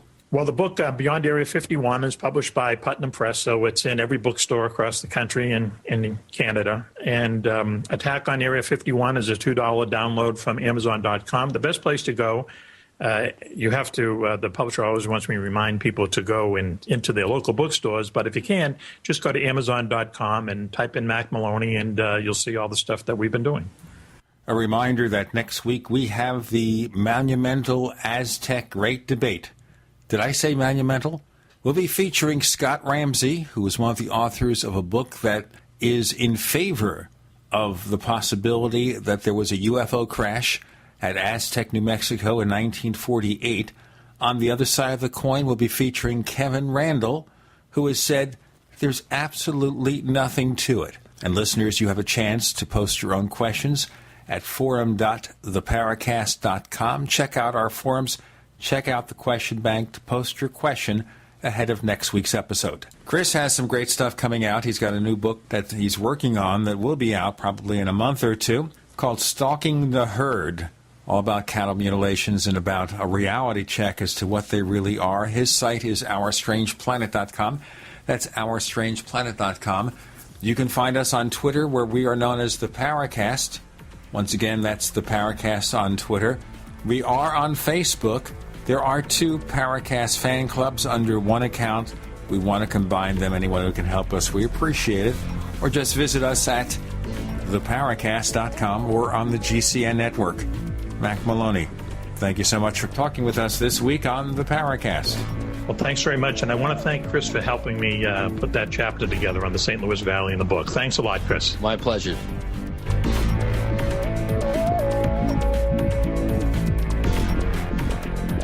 The Paracast, featuring Gene Steinberg and Christopher O'Brien, is a copyrighted presentation of Making the Impossible, Incorporated.